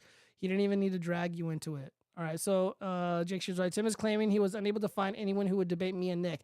Just admit you are a liar and don't want to lose sponsors and move on. If he just said that from the beginning, I would have understood. I have a dozen people in my DMs offering for me and Nick to debate Zionists on their blah, blah, blah. Neither I nor Nick had much interest in debating Zionists. We were supposed to go on Tim's show and have a polite discussion, but he decided we should debate Zionists instead, so we agreed to his condition. Debates are typically a waste of time. Much more can be learned with a friendly, polite dialogue than a debate. Yeah, see, that would be kind of cool. You know, like, again, dude, like, okay, so first off, on one hand, I kind of understand where Tim Pool is coming from. Because I'm trying to be fair here. I understand where he's coming from, where it's like he does his show. It's like having people on the Watch Frogs on a Tuesday night and it being a fucking debate when we just shoot the shit and we talk about topical stuff. But I'm actually honest, Tim Pool isn't. And I actually have an interesting input on these matters. Tim Pool doesn't. And it's like, okay, so if he wants to have a conversation about contemporary issues, whatever they may be, just be like, Jake Shields, recommend me some stories. Send me some links and we'll discuss. We will, you know, we'll conversate, etc. Yeah, Tim Pool should have just been like, look, you know, Nick and Jake want to have these conversations. I don't want to have those conversations. I want to do the show that I want to do because it's my show. Fair enough. And I just think it's odd that this is what is breaking the camel's back. This incident between Jake Shields, Nick Fuentes, and Tim is what is really getting people angered at Tim and finally calling him out on his cowardice. Again, if Jake Shields is lying and being a whiny titty baby, show the DMs, dude. Show the text messages. It seems like Jake Shields is, I'm going to explain really quick what he's doing. Oh, God. Disavow. But yeah, this is what I believe Jake Shields is doing. What Jake Shields is doing is letting Tim Pool have a little bit of rope to hang himself with. Tim Pool's going to say something that is obviously not true. Jake Shields is going to have the receipts. They're playing a game of chicken. Honestly, I'm on Jake Shields' side because Tim Pool is really slimy. And a lot of what is happening has to do with the conflict in Gaza. It has to do with Congress passing the draconian law hindering our lawful speech. And, this is Tim Scott. I do like him, even though he kind of sucked on the COVID shit. And I don't even know, like, it's so difficult to talk about this stuff. And it's why I'm partially sympathetic towards Tim Pool. I mentioned this earlier, and even now, we're seeing people who are sensible and sane and sober, like this individual, like Scott Adams. I'm going to play this clip for you. I don't want to put words in his mouth, but he's saying things that I am hearing in the real world. In my life, I live in a city, I live in a valley with over 2 million people living here. I've only seen one person publicly support what Israel is doing. I've only seen one person, literally one person, and I don't even know who this is. They were driving around with a giant Israeli flag on their car. And I thought that took a lot of balls. Nobody is down with what is happening. For whatever reason, Jake Shields and Nick want to corner Tim Pool and expose him and embarrass him, and they are going to do that. I mean, they're doing that now. But, I mean, guys, this is the rhetoric. This is coming from Scott Adams, who never wanted to talk about any of this stuff. I want to know the full list of what I'm not supposed to fucking say. And I'm going to say everything on that fucking list every day. Give me the list. Give me the fucking list of what I'm not supposed to say about Israel, about what I'm not supposed to say about Jews. And you make that illegal, I'm going to say it every fucking day. And I am anti-Israel, period. I am fucking anti-Israel. Because the ADL, I know the ADL doesn't work for Israel, but if Israel doesn't shut their fucking dog down, which is the ADL, their little attack dog, they can shut them down tomorrow. Shut them the fuck down. I can't have the ADL and this law at the same time. I cannot have the ADL in business accusing people of being Holocaust deniers with this particular system. Fuck Israel. Fuck Israel. Fuck the ADL. This can't stand. If you want to make me fucking hate the people you want me to like, keep doing this. Keep telling me you're going to put me in fucking jail for my opinion. In this case, an opinion I didn't even hold. See? I am seeing, again, I'm not saying this as like someone who's like scared or concerned or whatever. Like, again, I'm just reporting what is happening. I'm a watchfrog after all. Congress is about to pass a law, or they've already passed a law. The Senate is going to debate on this matter, where you are not allowed to deny certain events. You are not allowed to criticize certain people, even asserting your Christian belief in a way that the regime doesn't like will result in you being thrown in prison. Scott Adams didn't have these opinions. And listen to the tone. He is really fucking pissed. A lot of people are pissed. Again, I don't have the strongest opinion about what is happening overseas, except for I don't want that shit here. I don't want refugees here. I want this to end. This is a nightmare for everybody. But people are seeing the footage, regardless if it's fake or not, of little children in the most horrific scenes imaginable. And they are fucking sick of it. And anti-Semitism and beliefs about certain groups have existed for a very long time, and all of it is coming to the surface. And all of the claims that have been made by the ADL and their acolytes and other adjacent organizations, these internationalists, all of it is being questioned. I've heard young kids, like teenagers, make the most heinous comments about the spooky incident in World War II that, it's kind of hard to talk about because YouTube will come after you. And they don't believe it.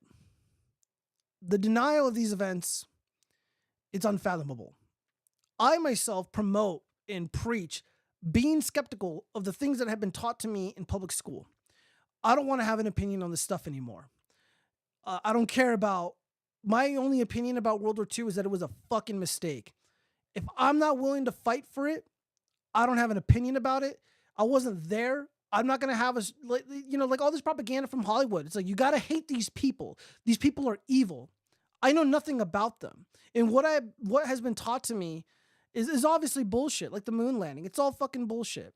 And now those beliefs, this skepticism is mainstream now. I'm not saying I'm skeptical of certain events of World War II. That's not what I'm saying. But a lot of people are. those beliefs or lack thereof are mainstream. Scott Adams, who was a sensible individual, just a few months ago, he's like, get the fuck away from these people regarding all the criminals, the Biden crime class. And now he's saying, this. Now he's saying this. They can shut them down tomorrow. Shut them the fuck down. I can't have the ADL and this law at the same time. I cannot have the ADL in business accusing people of being Holocaust deniers with this particular system. Fuck Israel. Fuck Israel. Fuck the ADL. This can't stand. If you want to make me fucking hate the people you want me to like, keep doing this. Keep telling me you're going to put me in fucking jail for my opinion. In this case, an opinion I didn't even hold. You motherfuckers. And by the way, if somebody votes for this, I need the whole list of anybody in the Senate who votes for this. I want to know if there's any fucking Republican who votes for this. If you're a Republican in the Senate and you vote for this, you're my enemy. I will try to do everything I can to get you out of office. I will defame you in every fucking way I can figure out how to do it. I will figure out who your opponents are, and I'll help fund them. I will vote for a Democrat over you. If you're a Republican and you let this get passed, fuck you. You're dead to me. You're dead to me. You are my enemy, mortal enemy. And by the way, I'm fighting to stay in a jail. You don't think I'm going to put some energy into this? Fuck you, every one of you. No, this law, if this becomes a law, I'm not going to act the same. Well, there you have it, guys. And a lot of people, dude, Scott Adams is late to the show. He's late to the party. We're seeing open displays of antagonism, harassment, and physical altercations against Jewish students on these college campuses all over the country. It is not safe for them. And I mean that sincerely. These laws that are being passed, that are on the brink of being signed by the illegitimate president of the United States, they're going to endanger people who are Jewish. They're going to endanger people who are against the terrorists in Palestine. The conflict in Gaza is making everybody so hateful towards this minority group. And what follows, I have no idea. Because this infighting with the regime, there's going to be collateral damage. And that collateral damage is our constitutional rights. They're going to hinder our right to speak. And these laws are not new. There's been those anti-BDSM laws or whatever the hell they call BDS laws.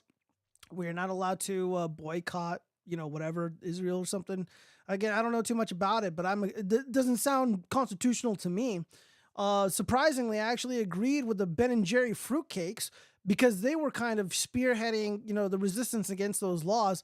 Ron DeSantis, one of the reasons I don't like him because he was pushing for these laws, pushing for people who didn't want to be associated with what is happening in the Middle East. And now we're not even allowed to criticize them. We are not even allowed to espouse, the narrative that is pushed forth by the Holy Bible. They're going to criminalize Christianity. They're going to criticize or criminalize our lawful speech and valid criticisms against a hostile regime, in my opinion, that spies on the American people, and its NGOs that they fund are basically aiming to annihilate my very existence. You lose Scott Adams, Clot Adams, some people call it. Dude, you've lost the fucking plot. And some people didn't understand when I said, I'm like, dude, Israel lost a propaganda war. It's like they know and they don't care, which worries me.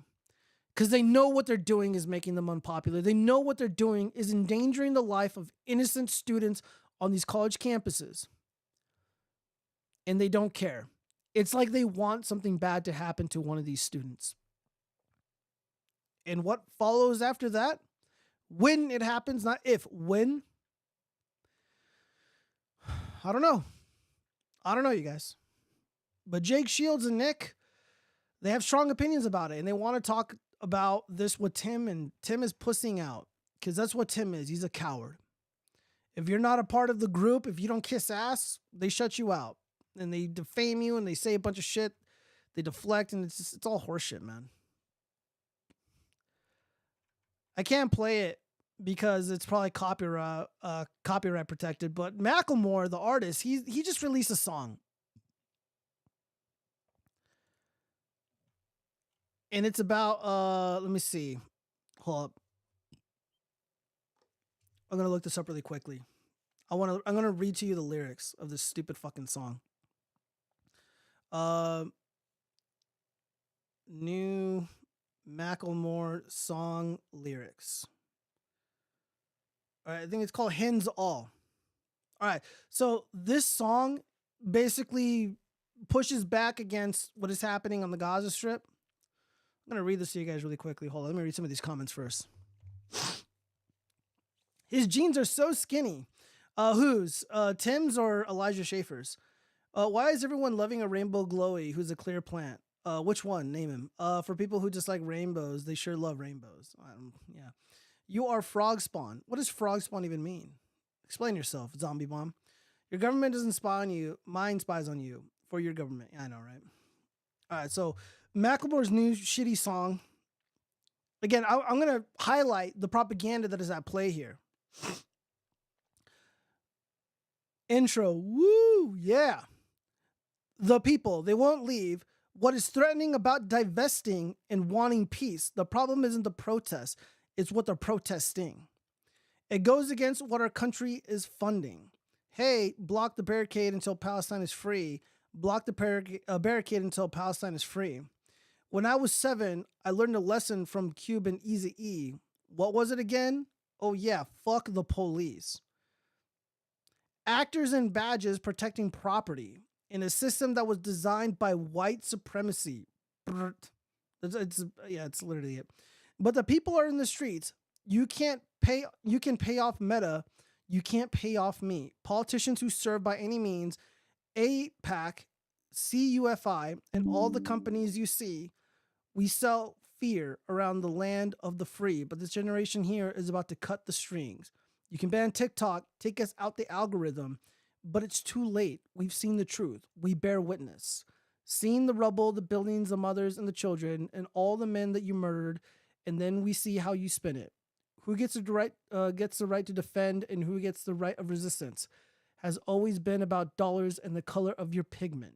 But white supremacy is finally on blast, screaming free Palestine till they're home at last. Woo. First off, there's no such thing as white supremacy. There isn't a single, I'm just going to assume somebody who's called the white supremacist is so-called racist, right? There isn't a single racist that I know that wants supremacy over like black and brown people, right? The BIPOCs. There's no such thing. The regime, none of these people are white that are pushing for this war, that are pushing for the conflict, that are igniting this flame around the world. White supremacists have nothing to do with it. But Macklemore is somehow placing the blame on white supremacists. Again, I don't understand. Pure propaganda, and it's difficult to talk about this. I am worried about getting banned, depending on how far I go with it. But this is happening. Everyone's lost their mind, except me. I'm still with it. All right. Well, we got to move on. We already went over this. All right, so Sony patents to prevent you from in-game harassment by reading your emotions. Oh, great. Just what I needed. Sony is often credited with humming innovative ideas in the gaming industry, and we can get a glimpse of them in patents. The company has now published yet another unique legal document that wants to tackle in-game harassment by detecting the emotions of a player. The proposed system will allegedly use biometric info recorded in real time to figure out the current emotions of a user for auto-detecting harassment cases. Wow, that's just what I needed. That's just what we need, right? Yeah, why don't you make your games good, Sony? Why don't you complete your video games before you sell them to your customers? Instead of wanting to monitor my emotions in some dubious way, some nefarious, sneaky way. The patent-dubbed harassment detection apparatus and method will actively record the in-game emotional data of users to see how they behave with each other. Sony could detect when a player is harassed due to their rising heartbeat and other similar emotional changes. The publisher would use that info to take appropriate action and quell the issue without making the victim go through manual steps. Dude, what if I did like... All right, so the individual here is wearing a headset. So this is probably VR related, and there will probably be a sensor that's going to be able to detect or determine your heart rate. So if I kill someone in the game, or if I defeat someone in the game, Gustavo Sanchez, welcome, howdy. So I defeat someone in the game, and I'm like, yo, sit down, nerd. Like, am I going to get penalized for engaging in, locker room talk? Dude, fuck Sony. You guys, we got to boycott Sony. I'm calling for a fucking boycott of Sony for sure. No more Sony products because, I mean, this is the future, right? This is the direction that the country is, that all these companies are going in. They want to monitor our emotions. They want to monitor our speech. They want to censor them. They want to control them. And they want to so-called correct the wrongful behavior preemptively. And they'll do it any way they can. And, gaming is a multi-billion-dollar industry, and it'll probably grow. Let's be real. And this is happening. But Sony has been in the news more than once. So yeah, Helldivers 2 was going to force upon PC gamers to purchase to sign up for their fucking PSN network horseshit. So we ended up winning, and they ended up not going through with a plan to force people to get the PSN account. By the way, the game was gifted to me, and I had to sign up for it. So I don't really think it was that big of a deal, but everyone else did. So let's just hear what the boss has to say. Helldivers 2 boss impressed by players' willpower in reversing PlayStation Network requirement. He writes, I am impressed. The creative director of Helldivers 2 has said he's impressed by the willpower of fans after their feedback caused Sony to reverse its decision regarding PlayStation Network accounts being required by all players. In a post on X Twitter, Helldivers 2 creative director and CEO of developer Arrowhead Game Studios, Johan Polisi, thanked Sony for quickly and effectively addressing the community's concern and suggested this sort of feedback loop should be the new standard for live service games. Yeah, I agree. Firstly, I am impressed by the willpower of the Helldivers 2 community and your ability to collaborate. Secondly, I want to thank our partners and friends at PlayStation for quickly and effectively making the decision to leave PSN linking optional. We together want to set a new standard for what a live game is and how developers and community can support each other and to create the best game experience. Yeah. PlayStation announced it had canceled its plans to force a PSN account on even PC players after the community shared its frustration online in what's essentially been the first piece of bad press for the cooperative sci-fi shooter. The entire saga barely lasted 3 days, but it was enough to swing Helldivers 2 to Steam reviews down to mixed after being mostly positive for its first 3 months on the market, with most of its recent reviews being mostly negative. The uptick has begun again following the reverse PSN plans. However, with many fans sharing a familiar message of the game online, democracy has prevailed, wrote one Steam user. Major order complete. We dive together or not at all, said another. A Reddit post revealing Sony's backtrack has more than 72,000 likes too, with over 5,000 comments from players celebrating the change. Threat eliminated. Congrats for all Helldivers. Yeah. You know what's so funny about the Helldivers game? Because I've been playing it, and my quick review for the game is that it is very well polished. It is incredible fun. Like, I didn't think I would like it because I'm like, oh, I'm only playing with like 4 people, whatever. But I'm playing with my close friends, and it's like we're all like hanging out together in the living room, and it's just a blast. The game is solid. I think I experienced like 1 or 2 glitches, and they were very rare, and we play all hours of the night. And it's a very positive thing. This game just came out of nowhere. The first Helldivers 1, I think it was a strategy game, and it's nothing like this. And now there's going to be games emulating the success, emulating the play style of this type of shooter. And they were about to piss it all away by forcing people to, make a PlayStation Network account, which, by the way, I thought I was forced to do it. So I don't fucking get the controversy. But anyways, yeah. This is how it should be done. As long as the gamers sit together and we push back against it. It seems like people were ready to abandon this game, and that's what needs to be done. This is what people should be doing against the Star Wars franchise. This is what people should be doing against Netflix, against Amazon. This is what I do. I don't pay for those services, you guys. I put my money where my mouth is. Granted, I was gifted the game, and whatever. So I'm not gonna complain too much, but I get the frustration. I really do, and I do stand with my fellow Helldivers. Let me read some of these. Oh my God, yes, I asked for a refund once they did the PSN news. Did you get your refund? Let me know how that went.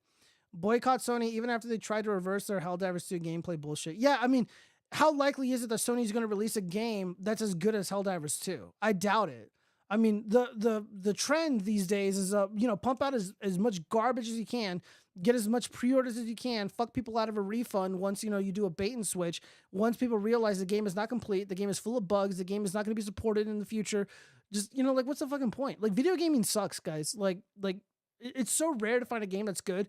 Like, all I play is Helldivers 2, Party Animals, and like Super Animal Royale. Like, there's just nothing that I really want to play anymore. Like, I don't enjoy video games anymore because these games are not complete, and these developers are staffed with all these SJW morons that want to impose their fucking horseshit on me, and I'm just sick of it. So it's like, fuck it, just boycott them all. I'm boycotting Ubisoft. All Ubisoft games off the table. Not gonna do it. Let's see. They only reversed the decision to try to make the most amount of money they'll ever make by making Game of the Year. Once they got it and made their buck, they'll fuck everything again. Yeah, maybe. Fuck them. Yeah, I agree. It's a blast. Throws a 500 and bomb on teammates. I know, right? The Helldiver community starts with you walking into a random ship and a random guy emotes to give you and the other strangers a hug. You can't get more together than that. I know, right? Yeah, I mean, the game has been overwhelmingly positive. It's been an overwhelmingly positive experience for me. I like it a lot.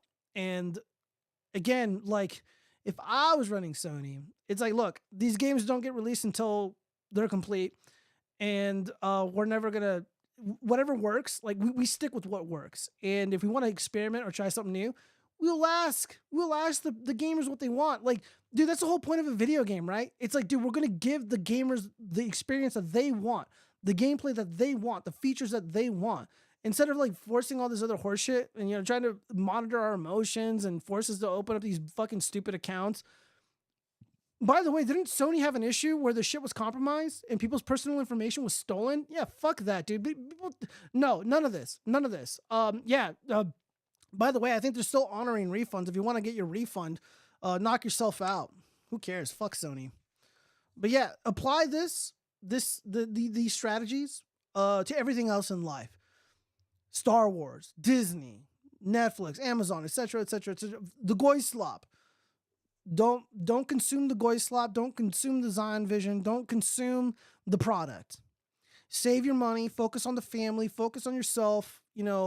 Focus on upskilling, etc. Like, fuck all this stuff. All right, let's see. I had 150 hours. It stayed in waiting for a review for a few days. I canceled my request once Sony said NVM. Oh, okay. The main issue wasn't PSN. They banned the game in multiple countries after being able to buy and play the game in those countries. Really? I don't know. I thought the PSN accounts was the issue. I understand why. It's annoying having to make those things. All right. So what do we got here? Okay, we got crime shit. We gotta get into the crime stuff. We're just gonna watch. Yeah, I'm not gonna read this shit. Dom Lucre is a moron, but the clip is only 2 minutes long. It's from Breaking 911, and I'm gonna explain to you in great detail what this lady did wrong. So the setup is: woman is on the phone with emergency dispatchers after a home invasion and after the firing of a weapon. So this is audio only. So for those squeamish, hang tight. Get back! Get back! I have a gun! Get back! Get back! This is not a bad idea. Announcing that you're armed and you're giving lawful commands like to get the fuck back. Not bad. She's making herself loud and clear. And she's on the phone, by the way, which is why we have the recording. I will All right, so she shot him anyways, which she had every right to do. What did you do? Because you're in my house!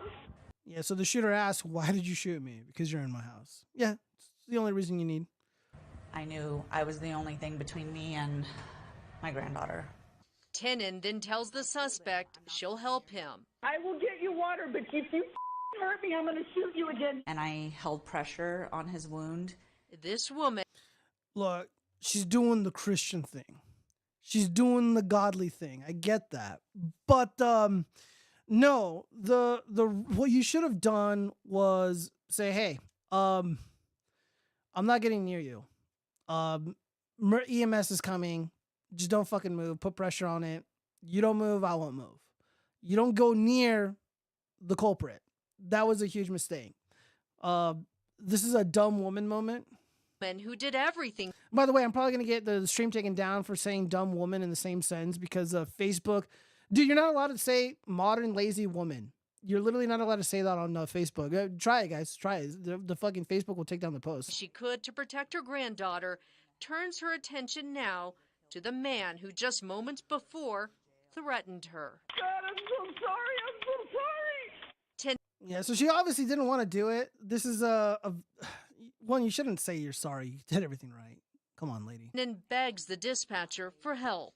Oh, God, this is not happening. Where are the police? APD stepping in. Albuquerque, please. Hands up, hands up, hands up. Minutes later, officers move in, dragging Rivetta out. I do believe we had a guardian angel here with us, and I do firmly believe that God was watching over us.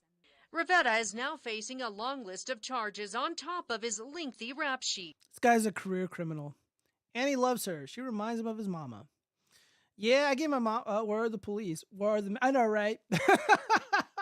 Oh, Necrata, it's pretty funny. Yeah. No, I gave my mom a gun. I gave her one. I'm probably going to buy her a better one because I gave her my High Point 45 ACP.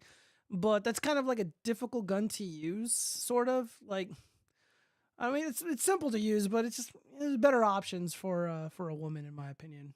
Yeah, I know, right? Yeah, well, I mean, the police showed up in full regalia. I would like for him to be held to the fullest. So we got a ghetto career criminal. Again, it would have been better if he perished. This guy has lived his life victimizing other people.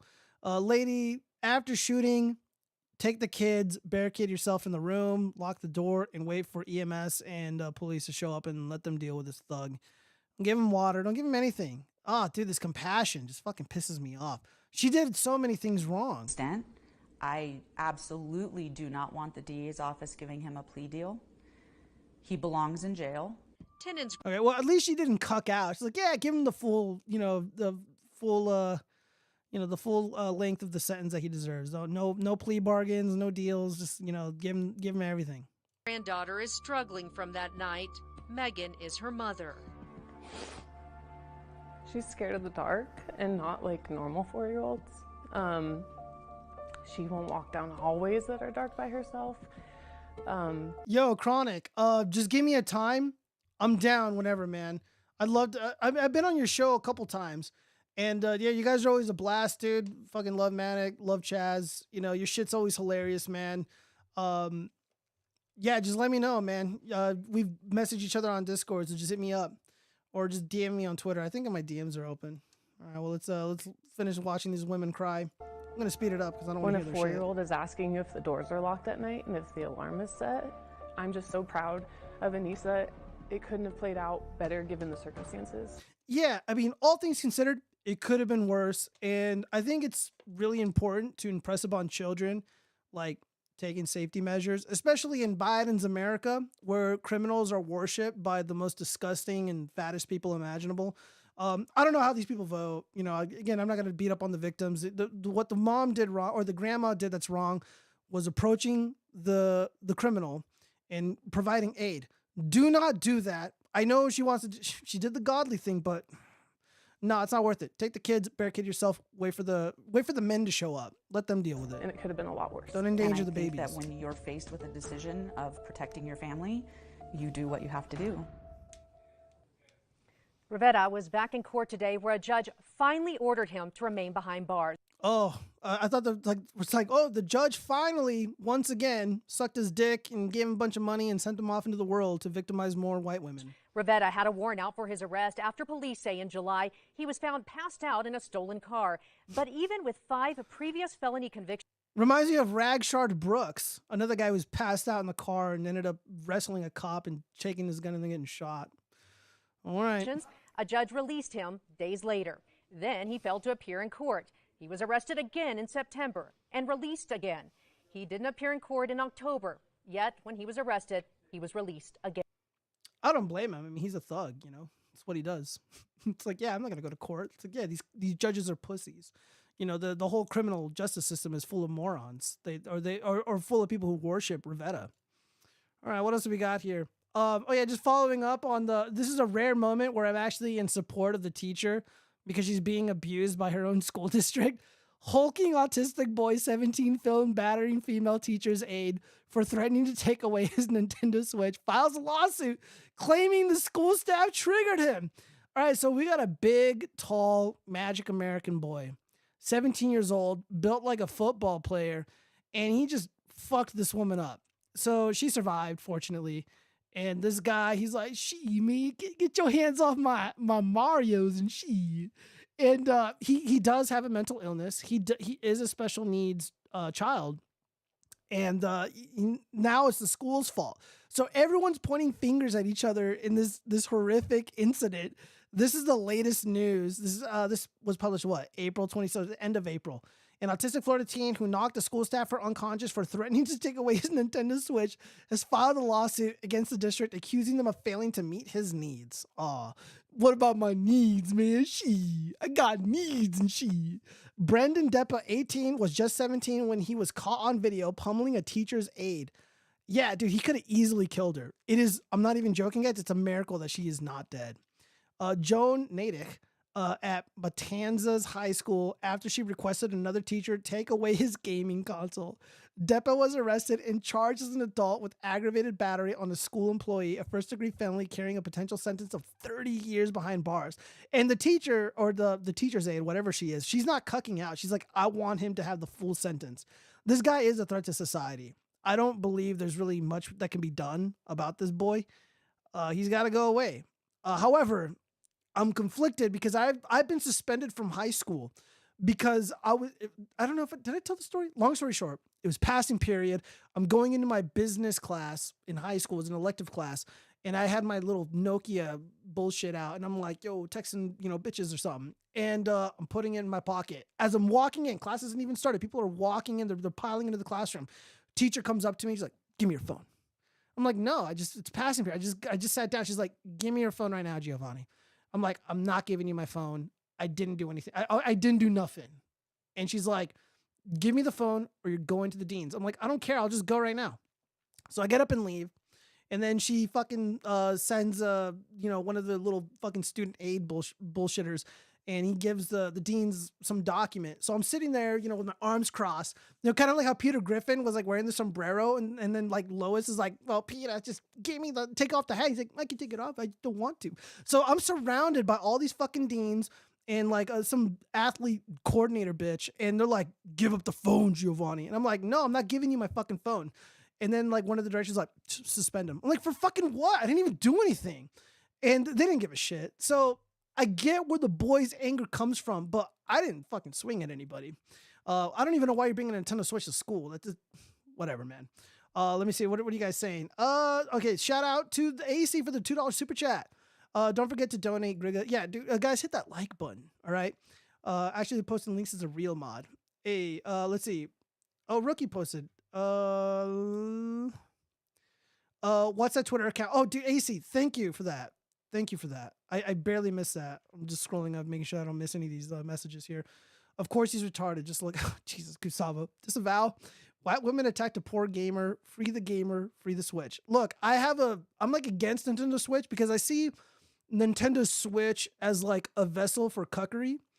It's like, when I see a Nintendo Switch, I think of cucks and like soy boys and shit. They're like, oh, I got a Nintendo Switch. My girlfriend's, boyfriend gave me it so they can like fucking peace. So I'm like, I'm conflicted. It's like, I want to like, be sympathetic towards this brother man. But on the other hand, it's like, it's a fucking Nintendo Switch, tell the truth. They called you Annie. That's not true, Zombie Bomb. The next person to say, long story short, is going to get the ass beat. I've heard it so many times these past 2 weeks. Find another phrase, for the love of God. Okay, I'll do my best. All right, I'm not going to read that, AC. You're bullying him. So, yeah, we'll see.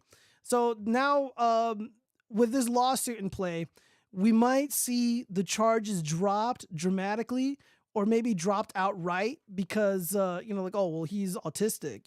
He couldn't help himself. They didn't fulfill their obligation to the special needs boy. So they're going to allow him to go free and potentially victimize other people.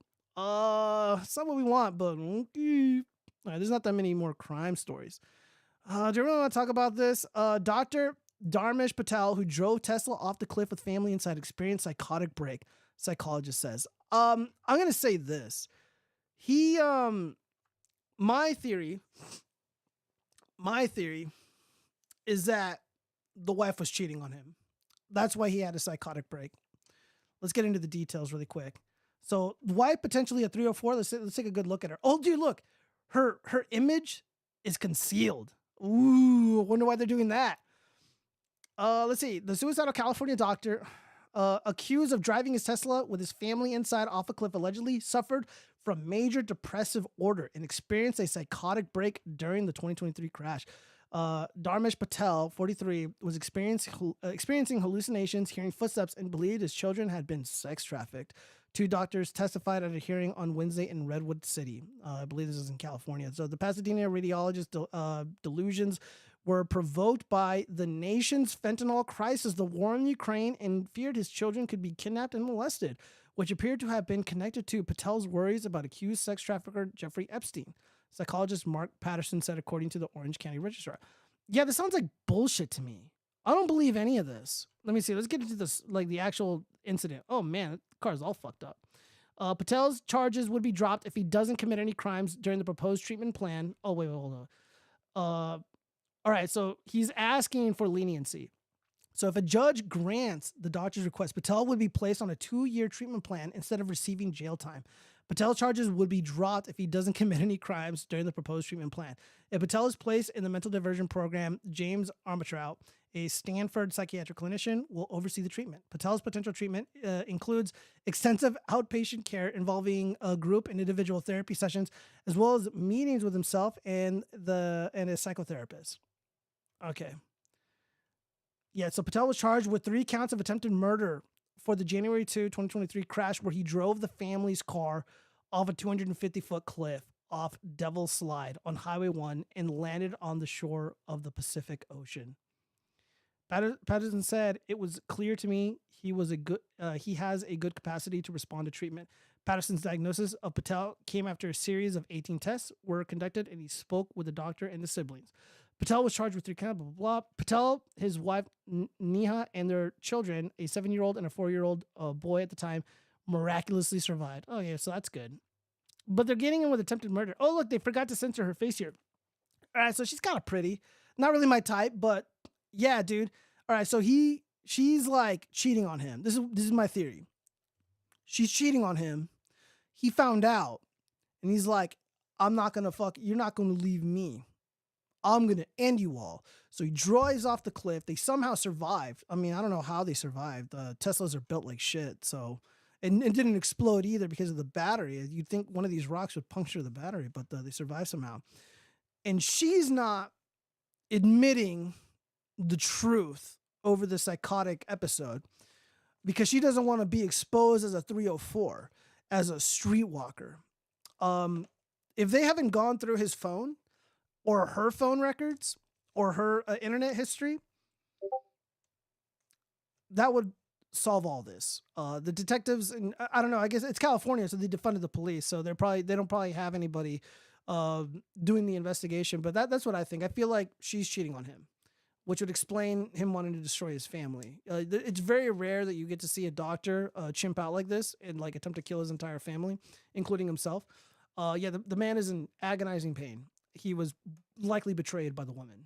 That would be my guess. So that's why I wanted to bring this up. We're going to ease into the 304 stuff. It's coming up in a second. Let's see. Epstein didn't want your brown toddlers. Ouch. I disavow. My theory is that Elon controlled the car. He's too afraid to admit Tesla did it because Elon was the wife's partner. That would be an excellent twist. Elon Musk is now involved, by the way, in a video game. Please don't sue me. Elon's type for sure. I haven't seen all the women he's dated or slept with or had kids with, but I think they were all white. Can't even drive off a road right. What a beta, as expected from a Tesla owner. Yeah, pretty much. All right. And he disavows all truth. God damn you guys. All right, so a quick update on George Allen Kelly, the rancher who I guess was going to be held responsible for the shooting of a illegal alien criminal on his property.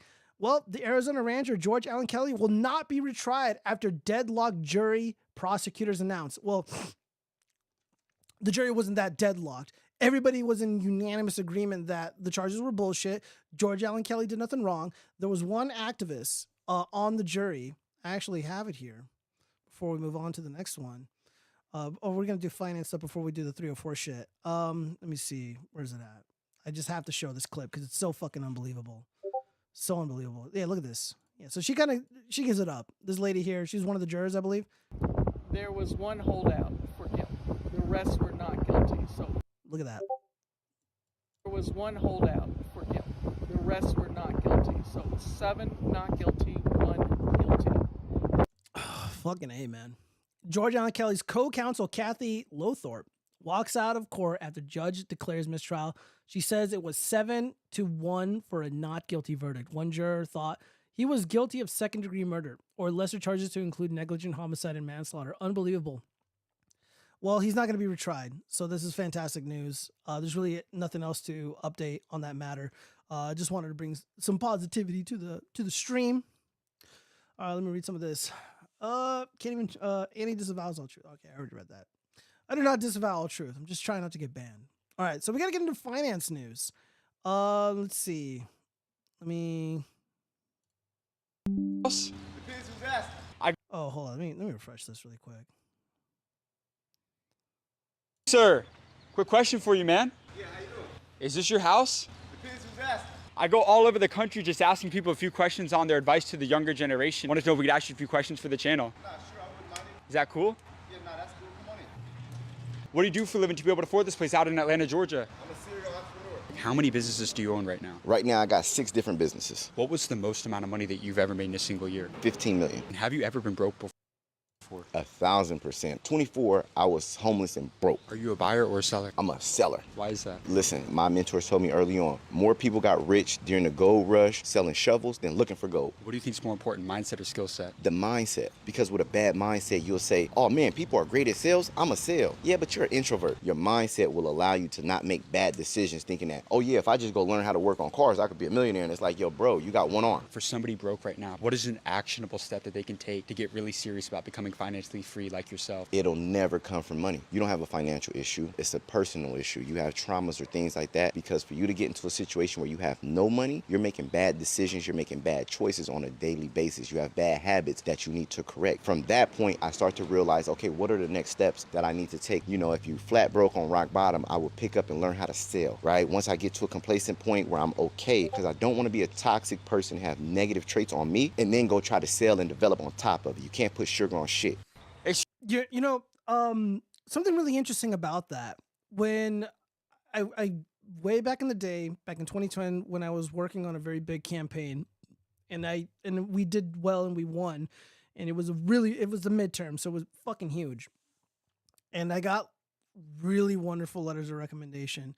And when you go out and meet with voters and you talk with people and you're an aide, you're hanging out with politicians and shit, like you're selling, right? You got to sell yourself, sort of. You got to, introduce yourself. You got to sell yourself as a worthy, not candidate per se, but as a worthy, campaigner, for example. You're trying to sell the candidate that you work for. You're trying to get people to vote for your dudes. And learning how to sell. I mean, what do you think? Fuck, like selling vacuums and shit and like life insurance. But like when you go to a job interview, what you're doing is you're selling yourself. You really are. Like if you don't know how to speak and if you're not confident in, how you communicate your ideas and communicate your skill set, everything else is kind of meaningless. I remember when I was a banker, I worked at this local bank and I went across the street to Bank of America because I had an issue. I had a problem that I needed to clean up. And the banker that I was sitting with, he was the manager. And he was so impressed with the way that I spoke and the way that I was able to communicate. And he offered me a job, and it would have paid a lot more. But I was loyal to my bank, and I was loyal to my manager because she was like a mom to me. And I really liked what this guy was saying. And mindset is so important now more than ever, because what the young people are doing, with millennials and Gen Zers and I guess Alpha or whatever the hell they call them, what they're doing is they're going on TikTok and they're fucking crying about never being able to afford a home, never being, you know, the job market shit, their manager's shit, the hours are shit, whatever the case may be. And that kind of negativity, if it's discovered by a prospective employer, you're not going to go anywhere. The attitude matters. And I remember when I first started banking, I was first a teller. And there was this much more mature lady. She comes in, she's banking with us, and she offered me a job working in the casino industry. And I turned it down, man, and it would have paid way more than what I was making, but I was loyal to it and everything played out the way that it did. And I don't regret it, but I had these opportunities, and these opportunities, well, they exist kind of scarcely now because the Biden economy is shit, but they do exist. And it really is all about mindset, going into the world positive with a positive attitude and not being a whiny crybaby shitter. Yeah, the guy's probably a drug dealer too. Atlanta, Georgia. Let's be real here. School of Hard Knocks, vague financial-ish advice. I don't think it's that. I think little of what he said made sense and is actually pretty good. Learning to sell is code speak for learn how to perfect deception. What Geo calls selling is called communication. Oh, okay. Well, I mean, all right, Freedom Marks, fair enough, but you get what I mean. I do pool cleaning though. Yeah, but dude, you can make a lot of money doing, cleaning pools. I mean, at least in Vegas, a lot of the pool people, the pool maintenance guys, like they all work for themselves. And, like I'm getting my pool ready right now for the summer, and there was some algae buildup because I didn't put fucking chemicals in it all winter. You don't have to. But the filters needed to be replaced. That's $400 to replace them. And if you just to buy the filters themselves. But if you want someone else to do it for you, they charge a few $100. And there was like some algae buildup, and they call it the green to clean service. That's $400 right there. And they have their rotation of clients, and it's like what, 150, 180. I think I've been quoted 190 to maintain my pool for the summer.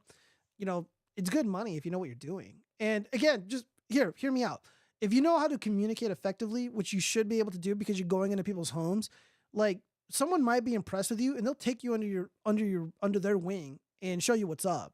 And I mean, that's how I've been able to get by. Cause again, I wasn't born with a golden spoon in my ass. My parents weren't rich. My dad stepped out when I was a teen. So like, it was just me and my mom. And I had to do it all on my own, man. All the jobs that I've had, all the work that I've done, like no one gave it to me. I had to fucking work for it, and it sucks. And I feel like that ethos, that mindset, it's kind of it's a part of a bygone era. Like I'm practically gonna sound like James Ramsey soon. Learning to sell is gay, to be honest. Just do a good job, and that will be selling itself. Yeah, but dude, sometimes people working and being competent, like people don't notice. Sometimes they do, but you want to get ahead in life, like you got to make a little bit of noise. I wonder if his attitude was intimidating the ops. Yeah, probably. $400 to buy filters. Yeah, dude, like I bought the Pleco filters for my pool, and like fucking $360, dude. I bought them on Amazon because Leslie Pools charges like way more money. You're being fucked hard. Yeah, dude, my ass hurts. I know I'm being fucked hard. I don't know where to buy them cheap, dude. When I was selling shirts to dirtbags outside concerts, I let them pay in drugs, make them pay extra because it's drugs, and the next dipshit to come along would buy the drugs for more than usual. First off, if you're selling t-shirts at a concert, I don't really think you need to sell them. It's merch. They're going to buy them anyways. All right, well, what other financial news do we have here? All right. Let's see. I did a no spend year, 23 frugal habits people tried and ended up keeping because they liked them so much. All right. So, being an anti-consumer, by the way, we're going to do consume sins, you guys. We have to do the consume sins. It's been far too long. Okay. So, let's see some of these habits, and hopefully I can, we'll judge them. All right. So number one, I was extremely skeptical about reusable paper towels, but I was sold the moment I started using them. They are essential, super thin cloths that roll onto a core. It's just like paper towels. We wash them in our normal loads of colors and roll them up. We still have normal paper towels for particularly gross things, but we go through a few rolls a year. We have, I think, 48 reusable ones, and we've been using them for a year and a half just fine. The two of us never run out during the time between laundry days. Okay, that's cool, I guess. Kind of weird, but all right. I bring every snack, drink, breakfast, and lunch from home every day when I go to work. I work in downtown Brooklyn, which is about as expensive as Manhattan. It saves me roughly $400 a month. All right, this person's probably fat. $400 a month. All right, let me pull out the calculator really quick. All right, where's my calculator at? All right, so I'm lazy as fuck, and I don't want to do math. Oh my god. So I can't drag it up on the screen, so you guys are gonna just take my word for it. So 400 times 12, 400. Dude, this guy's spending $4,800 a year going out to eat. So this guy's consuming the goy slop. That is a massive consume sins. I don't know about you guys, but $4,800, it's like a down payment on a dope ass motorcycle. I've been wanting to upgrade, but I have other expenses that I got to deal with, which I will discuss with you guys later. But yeah, no, we can't do that. That's just way too much money. Yeah. Meal prepping is what this person, obviously user Rizoli 81. They don't know what meal prepping is. I eat at work. I bring fruits and vegetables and stuff. And, yeah, no goy slop for me. No consume the goy slop. No eating the bugs. None of that shit. Let's see. Consume sins. Yeah. What's up? Stadium Dispatch, get your fucking ass in here. I have to sell to people. If I try to sell too much, I just show them that they can't afford quality work. So I barely try anymore. If they want my services, then they pay up. I can do from basics to quality. It all depends on what they have to pay for. Yeah, of course. All that matters. All right, let's see. What else have we got here? Cutting my own hair. I started during the pandemic because none of the hair salons were open, and I figured it looked terrible. No one would see it anyway. I tend to prefer simple cuts that are easy to do on myself, and this also cuts out the awkward small talk and all the chemical smells that trigger my asthma. Oh, what a pussy. If I decide I want a more complicated hairstyle, I'll pay a professional, but if all I want is a trim, I can do it myself for free. The hair scissors paid for themselves with the first haircut. Yeah. A good pair. Okay, so at least in Vegas, like a normal man's haircut, a normal boy's haircut, is like $40. There's like a million tutorials on YouTube on how to cut your own hair, and you do it long enough, you get the practice. Like, I would recommend the little razors with the little handles to thin out and to texturize your hair. You'll need that. You'll need scissors. You'll need thinning shears, and I have the little wall fucking razor machine thingy. That's all you really need. And every now and then I'll do it myself. You know, I'm like, oh shit, I'm gonna, I don't want to spend $50, $40. I don't mind the small talk. I actually went to a salon, because, I'm a sucker for the babes. And yeah, but cutting your own hair that's actually a really great way to save. Dude, I had no idea, but some people go to the fucking barber or like the fucking hair, like, super cuts like twice a month. You're fucking crazy, dude. No way. I did a no-spend year on clothes. It was way easier and more enjoyable than expected. I made myself shop my own closet and discovered so many cool pieces I'd forgotten about. Other than to replace essential things that get worn out, fall apart, I really don't need any new clothes. That was a liberating discovery. Yeah, this one's an obvious one. Now, me personally, I live in Vegas. Sometimes you gotta go to the club. You gotta be Gucci'd out a little bit. I found that there are some clothes, like if you, like I have a, like measuring tape for like what are they, like tailors and stuff, like a tailor measuring tape, and like I measure my own body, and I can get clothes that's like semi fitted, like almost fitted for the most part, and it looks way cooler than anything that you can buy in like at a fucking like a Valentino or something. And I don't do real leather. The fox leather is what they call it. No animals are killed. And it looks cooler. I had an ex-girlfriend who was like making fun of one of my leather jackets. First off, that jacket looked fucking cool as shit. And no animals suffered. And not only that, like I'm not trying to fucking impress people, Like I'm like, no one fucking cares like how much money I spend on my clothes. And nobody cares how much money you spend on your clothes. Kind of like my car. I regret buying my fucking car. It was a stupid fucking purchase. And having a fancy car never got me laid. I got more laid when I was poor. I swear to God. I don't know how that works out, but whatever. Yeah, you're not impressing anybody. Let's see. I had to tell. No, I read that already. Friedrich Marx. My daughter cuts my hair, saving the cash. Oh, good for your daughter. What a nice girl. Let's see. Sounds like child labor to me. Marks would be proud of you. Yeah. You know what, Friedrich Marks? Disavow the child labor in the chat. All right, let me see. What is this? Number 5. This year, I stopped getting coffee and drinks outside. This saves me about $125 to $150 a month. Yeah, I actually see this a lot from the Gen Z retards. They're like, don't tell me to give up my coffee. Let me see. So if I $150 times 12, $1,800 a year on coffee. That's just way too much, man. I don't drink coffee. I think coffee's kind of gross. Giving up alcohol. I'm not giving up my Trump wine, but I don't drink it that much.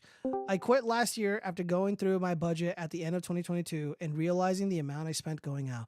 I still go out with my friends, but I drink club sodas instead. Lame, which normally bartenders don't even charge me for or are free refills. Went from spending $500 plus per month on alcohol to maybe $30. Okay, so first off, dude, all right, bar strategies. All right, you go during happy hour. You don't do $500 a month. That's fucking insane. No, I go out quite a bit. I go out at least once a week and I have drinks with the fellas and I'm not spending anywhere near $500. Yeah, be smarter about where you go. Go during happy hour. Hello, who joined me? Hello. Oh, Now, Gio is projecting his consume sense here. He is the biggest consumer I know. Consumer? The fuck is that? Dude, you like that angry emoji I sent you when you're like, hey, I'm at the Padres game. Bro, I'm not impressed by the whole, it's a business write-off. Fuck you. Dude, we had a lengthy dude, we're gonna get into it in the consume sin session. Oh, no. We're done. We're almost through the finance stuff, and then we gotta get into the 304s. All right, so yeah, have you been listening to the all this handy advice? Financial I advice. need to take the advice. Yeah, bought a bread machine from Goodwill for $15. We used to buy bread that was $3 a loaf, but making our own bread now costs us pennies. Okay, that's cool, I guess. Buying clothes secondhand only. Okay, that's obvious. Adding insulation to my attic and air sealing my house. By the way, your local government might cover the cost of doing this for free. Switching to an old school razor instead of the plastic ones. I guess. Menstrual cup and menstrual underwear. I never even feel that I'm on my period anymore. Yo, ladies, you got to do what you got to do to save the money. Cutting the tops off tube containers like face wash, lotion, etc., and scooping out the rest of what is left has been a big money saver. You'll be amazed at how much is still left once it stops squeezing out to keep the product from drying out. Yeah, that's a good idea. I got some more food containers and now make as much food as possible, doubling the amount of food. Rarely involves twice the work. Then I freeze what I know I can't eat. Frozen soup or chili lasts months. Yeah, so meal prepping. We already went over that. I switched coffee filter. No coffee. Bad. Buying an upright freezer made it easier to prep meals in bulk. Okay, some more meal prepping. I switched to a plant-based diet almost 4 years ago for health issues. I mean, yeah, you can make protein shakes, protein meals, throw spinach, throw carrots and shit in there, throw some blackberries, blueberries. All this stuff is really healthy for you. And you can neutralize the horrible taste of vegetables. So this is not the worst. As long as you don't put like soy shit in it, you should be fine. I used to eat out 2 or 3 times a day. Then I moved to a more expensive city and was forced to start. Okay, so, I mean, some of the stuff is already repeats of itself. Air threads make reusable air filters for your HVAC. I wouldn't recommend reusable air filters. Again, I'm not HVAC certified or anything, but I don't think that stuff's that good for you health wise. You're gonna develop some lung issues, and that's not good. Fortunately, I have not had to turn on my AC this year. We're in like the middle of May or almost the middle of May, and I have not turned on my AC. And I got brand new filters. I haven't even opened them yet. So what do you keep your house out normally then? I think like 85. Is that too hot? What the fuck's wrong with you? Fuck you, bro. Dude, power's expensive. And I got like a brand new energy it was like 25, 30 grand for this AC unit. Yeah, and you don't want to know. Yeah. Dude, my bill used to be $400, $400 and something a month, and it dropped to about $220. And fortunately, NV Energy in the Valley, they just announced that they are going to be reducing the utility costs. So, hey, hold on, let me read some of these comments here. Lots of people also pay more just to appear Gucci. Yeah, dude, that's pretty lame, man. I don't. Like, I have so many blazers, really nice, like sports coats and stuff. Like when I go out to the, party and stuff, I don't need to buy anymore. I buy socks and stuff because obviously those wear out. And even then, like I'll have like one little hole. Dude, I don't give a fuck, bro. Again, who am I trying to impress? Bar strategy: don't go and drink the estrogens. Okay, Freedom Marks. That's my issue with customers. Who is this call? Oh yeah, by the way, this is Stadia Dispatch. This is Spencer. He does. Introduce yourself, Spencer. So, from time to time, I do some media stuff. Covered the whole fun, which was Vegas several years ago when Rakita did his event. I was the guy that filmed. Yeah, that's right. He was recording the Nick Rakita event. Here, let me turn you up a little bit. All right, go ahead and speak. Yo. Okay. Let's first celebrity caller is Diddy. Notice I don't know. I didn't know Gio went to parties too.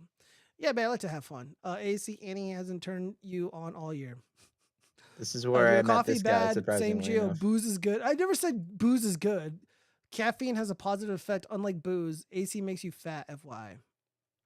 What the fuck, Gio? 85 is hot. Okay, dude, guys, this is my fucking house. These are my bills, and I want them low because I'm trying to save. You know, like I'm trying. We're trying to help each other out. Hey, look, I can, dude. There was a summer that I didn't have save you a fucking lot of AC, money. and I didn't have the money to get it fixed, and I didn't have the money to get it replaced. First of all, I don't even think there was any fixing it because the unit was so old. The furnace and the all that shit was like really old and antiquated and stuff. And the only real solution was to get it completely replaced, which was at the time 25 to 30 grand. And I did not have that money. So what I did to survive was go to work early. No, I would go to the gym first, shower, go to work, put in overtime, and then I would go and hang out with friends after work, and I would not return home until it was night. And when it was night, the house was hot as shit. I would have fans on me as I'm sleeping, and yeah, it was terrible. I survived it, man. You know, the weather in Vegas is like 120. Look, man, I'm a fucking survivor, bro. I've been through worse. All right, the fucking heat doesn't get to me. Like, I'm just gonna say, I'm gonna save you some more money. You can eat the bugs instead. You know, I ain't get rid eating of the shit. meat. Fuck that. And I like to say, it's sort of sweaty at home, just kind of sticky. You know, you can tell by looking at him. Yeah, there was a moment. Yeah, dude, I remember. Calling you greasy, bro. Yeah, dude, What's up yo, with is there a that? racial stereotype coming from you, Zombie Bum? No, like I made a video trashing on the Amazing Atheist, and he called me poor that I couldn't afford AC because I had a fan behind me, and I'm like, yeah, you're right. It's like, yeah, what am I gonna do? I work on electrical stuff. On the same note, Gio, I don't use electricity on AC because it's a psyop. Okay, guys. Now you guys are embellishing. All right, so what else do we got here? Not eating fast food. Okay, so yeah, all this stuff is relatively good. All right, well, let's move on because they're just repeating themselves. Oh boy, what is this? Oh fuck, it's a quartering video. Whatever. Yeah, let's just refresh it. Madison, what kind of car do you drive and what is your car payment? I drive a 2024 Jeep Compass Latitude and it's $598 a month. Hey, Ray. Dude, that chick probably thinks she's hot shit because she drives a Jeep Latitude. What is up to with ladies those out there, people? like, no dude is impressed by the car that you drive. Like, we don't care. And this is an insane monthly payment that is so unnecessary. Even when I bought my Jaguar XF with full coverage and it wasn't fully paid off until like a couple years after I bought it, I paid maybe $500 with full coverage, and that includes my monthly payment and the insurance. And you know what? And these people are driving fucking Jeep Latitudes, paying almost $1,000. I bet you, man, she lives in like a studio apartment Oh, yeah, or probably. lives with like multiple roommates. Yeah, to be able to ditch the afford that. apartment. Ditch the apartment and sleep in your car. You drive and what is your car payment? I drive a 2020 Wrangler Sport, the 75th edition. I think I pay $800 a month. Fucking pathetic. And this is just their monthly payment. If they don't own this vehicle, if they don't own the vehicles, well, they obviously don't own it because they're making payments on it. Generally, it's required that you have full coverage. And that's not cheap. 23 Dodge Charger. Of course he has a Charger. 858. 2020. Yeah, do you think that car gets him laid? You think that gets him laid? Driving around on a Charger? No. Probably not. If it was a Hey, Wesley, Lamborghini what kind of or car like do an you exotic, maybe. Bro, dude, Destiny can be driving in a fucking Lamborghini and he'd get no pussy, bro, because he's so pathetic. Yeah, Oh, what is isn't, your isn't car that the payment? guy that like he was letting his wife bang other dudes? Yeah. Other men were literally cucking him, and he was even cucked on camera once. Like his Oh yeah, I remember ex-wives that. It would was at a like, convention or whatever. yeah, he and that rolled. happened, Yeah, some dude. She rolls up on some dude, and she's like licking his face, and then Destiny's like, "Oh my god, break it up, wee." And then the guy filming is like, "Damn, bro, you got cucked." The guy sounds like something I would say. All right, here, let's finish this video. I drive a 2024 Power Wagon, and it's $1,000 a month. Somewhere about. What kind of Dude, these people work at a dealership. This is why I can't be like a work at a dealership, because they'd be like, "Yo, bro, like you're gonna fuck your life up buying this car. Like, you really want to do it? Like, you really need this car? Because Like, no." car do you Literally drive go and what on is your car payment? like Facebook Marketplace or any other platform and buy used. Yeah. I drive a 2024 Jeep Grand FYI, Cherokee you need to share Berlin, screen. and I paid $12.98. $12.98. Gosh, she looks so proud of herself. Dude, how do you work at a car dealership and make these mistakes? Let's see. Fucking hate when I want to share some cool shit. Then it's a fucking quartering video. Goddamn embarrassing. I know, right? Let's see. I'm impressed when a woman drives and is still alive after driving. I know, right? She's not like an incredibly dumb woman just like crashing into everything. Chargers are lame. It's all about Hellcats now. Oh, my bad. Oh yeah, you're right. Yeah, those Hellcats. That's all the rage right now. Every one of these people are making. All right, I don't care about Jeremy from the Quartering's opinion. He's retarded. Oh, what the fuck? All right, well, guess we got to move on. The video was taken down. All right, let's see. What is this shit? What video? I don't know. Hold on, I gotta. By the way, I got a couple second delay if I'm watching the live stream. If you're not Oh shit! streaming Hold on, Discord. hold on. Yeah, that's what I was saying. Wait. Let me get you in here, guys. Hang tight. I gotta get my guests clued in. All right, so I gotta do window projector view. Yeah. All right.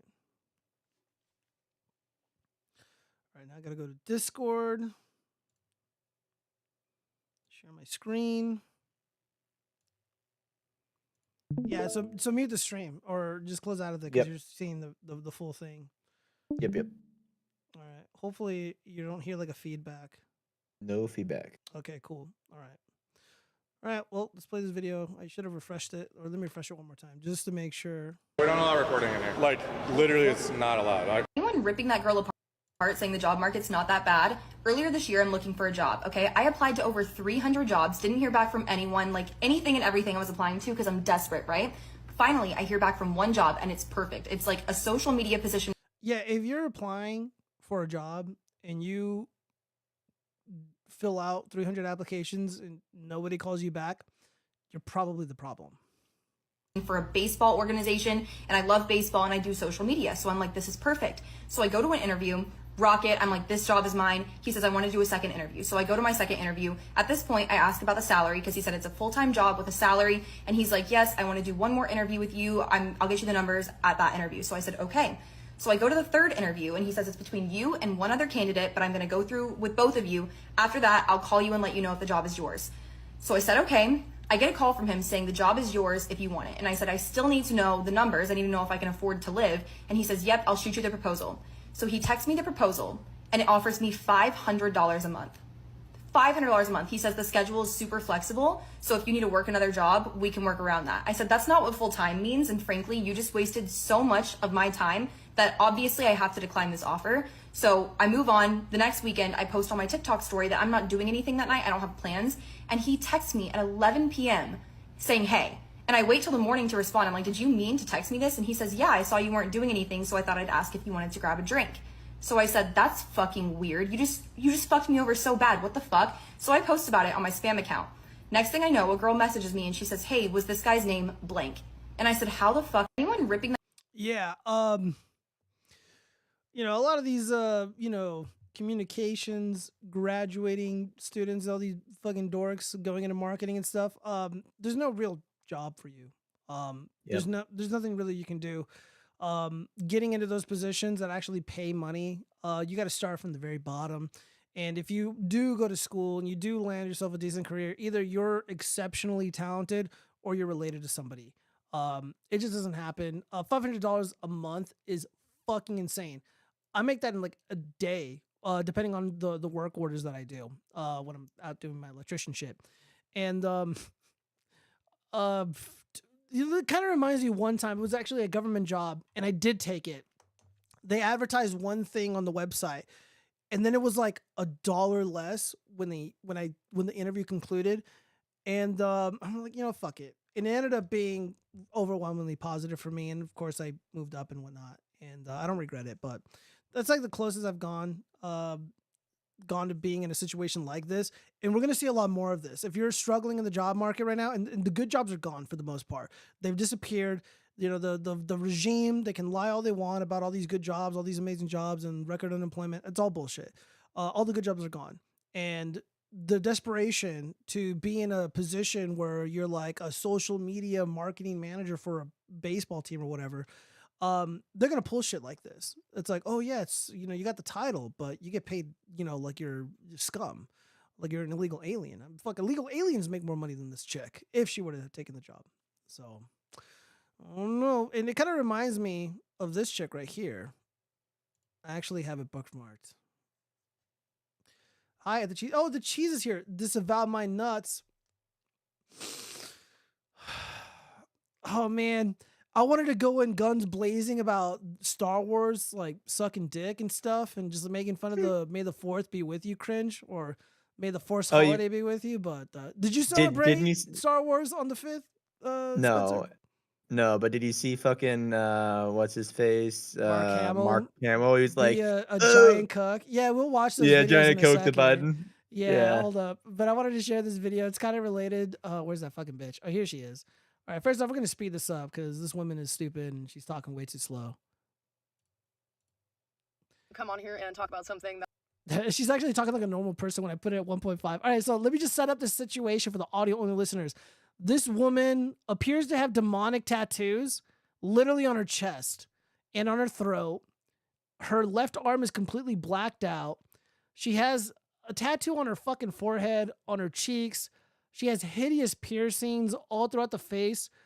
I feel like she'd probably be like a solid like 6.5 or 7 had she not looked this ridiculous. And she doesn't appear fat, so there's that. All right, let's see what she has to say. That is really starting to annoy me. So I applied for a job at TJ Maxx a few weeks ago, and they denied my application. They couldn't even call me. They just sent me some automated email. Yeah, by the way, for those who don't know, TJ Maxx is like a budget clothing retailer. So they sell relatively new clothing goods, and it's marked down for whatever reason. So she has like demon skulls tattooed on her chest too, by the way. Yeah, her chest and throat, like right between her cleavage. This woman is disgusting. Imagine going on a date with this chick and like deciding to like take her home to your parents. Be like, hey mom, here's my girlfriend. And this is coming from the guy that goes to too many metal shows. No, well, would you date a chick like this, Spencer? Does this appeal to you? Oh, okay. Like, so what was the reason I didn't get hired? And she was like, oh, like, you just, like, don't have enough experience. There was candidates that had, like, more experience than you. And, I asked her if it was about my tattoos, obviously, because I know a lot of places don't like tattoos. She said that wasn't the reason. I don't feel like that's true, but whatever, I'll leave it at that. So I'm just wondering how, like, teenagers and young adults who haven't had a job before, how are they supposed to get employed if these places are only hiring people with experience? So younger people just can't get a job because they have... I've worked on high-profile political campaigns. I've worked in the government. I've done banking.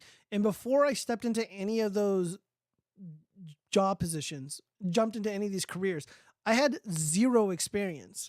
And you know what I'm not doing? I'm not going on Twitter and trashing the companies that I'm going to be working for. I'm not trashing my, former employer. Well, except Tesla, but Tesla's a, whatever. But no, I'm not on social media crying about, this kind of shit. Dude, like I've worked retail before. And again, I've had no experience. Everybody starts at zero. At least the majority of us start at zero. This is obviously a you problem. I'm going to be honest. I'd be like, yeah, your tattoos are fucking stupid. You have literally a satanic bullshit right on your cleavage. You have a demon spider skull thing on your throat. And your piercings look retarded. You look ridiculous. And yes, you having never worked in retail doesn't help. Saying she has no experience, that's them being nice. I wouldn't have been nice. I would have been like, look, you're ridiculous. You Well, I'm make sure poor if they, choices. I'm sure if they said it was having to do with the tattoos, there's some stupid thing where it's now, well, it's urban, some bullshit that the federal government put into play that you could file a Haven't worked. claim. And Yeah. it would be stupid. Well, yeah, you're probably right. Yeah, they probably looked her up. Like, oh yeah, she's got a strong social media presence. Like, this woman's gonna be a fucking problem. That's how I would see it. Like, if someone has a strong social media presence and they like whine and bitch about everything, especially stupid trivial shit that's like usually their fault, I wouldn't hire them. Plain and simple. Like, nobody likes a whiner. Nobody likes a whiner. And again, I'm not even like a tattoo hater for the most part, but I mean, there comes a point where it's like, okay, you're gonna go out into the real world and you expect to be taken seriously, but you don't take yourself seriously looking this ridiculous. Like, I've seen clowns look more respectable than this, like literal circus clowns. I worked with a guy, he literally went to clown college, and the guy was so cool and respectable. This chick doesn't know anything about that. If the average woman is far, that makes all thin women's base number of 6 women. It's Annie's mama. Shut the fuck up, rookie. Don't you ever say that again. Good jobs are gone because money is only profitable towards bad jobs. Social engineering is reaching its peak. You better already be ready, boys. Yeah, dude. I mean, if you weren't ready when I was warning about this shit, like, I don't know what to tell you, man. If the average woman is, I read that, tattoos are gross. I feel like you talk shit about trying to work in Hollywood. Yeah, dude, I'm never going to work in Hollywood. And those aren't normal jobs. Look, I'm supporting Israel. I stand behind Harvey Weinstein. I trashed the woman that got him in prison. That should be more than enough for me to get my foot in the door at Lionsgate or the Harvey Weinstein Company. Okay? Look, I'll meet them halfway. If you did a real job, then you would have one. Welders are low in numbers.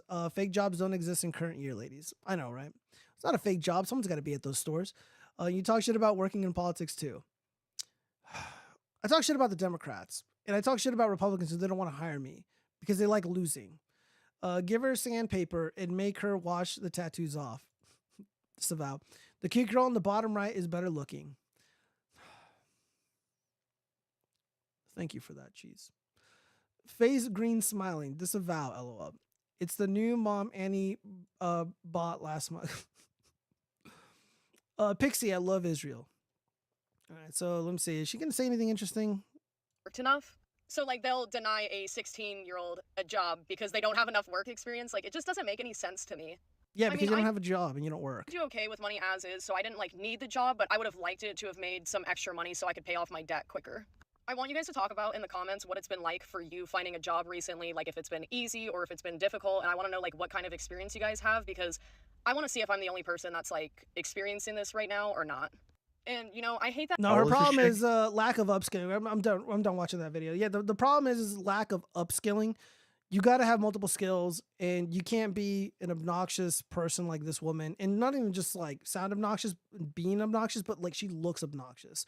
Like if I was eating, you know, at Applebee's, you know, I'm with the fellas, and she was like at the table next to me, or she was like my waiter, I'd just roll my eyes.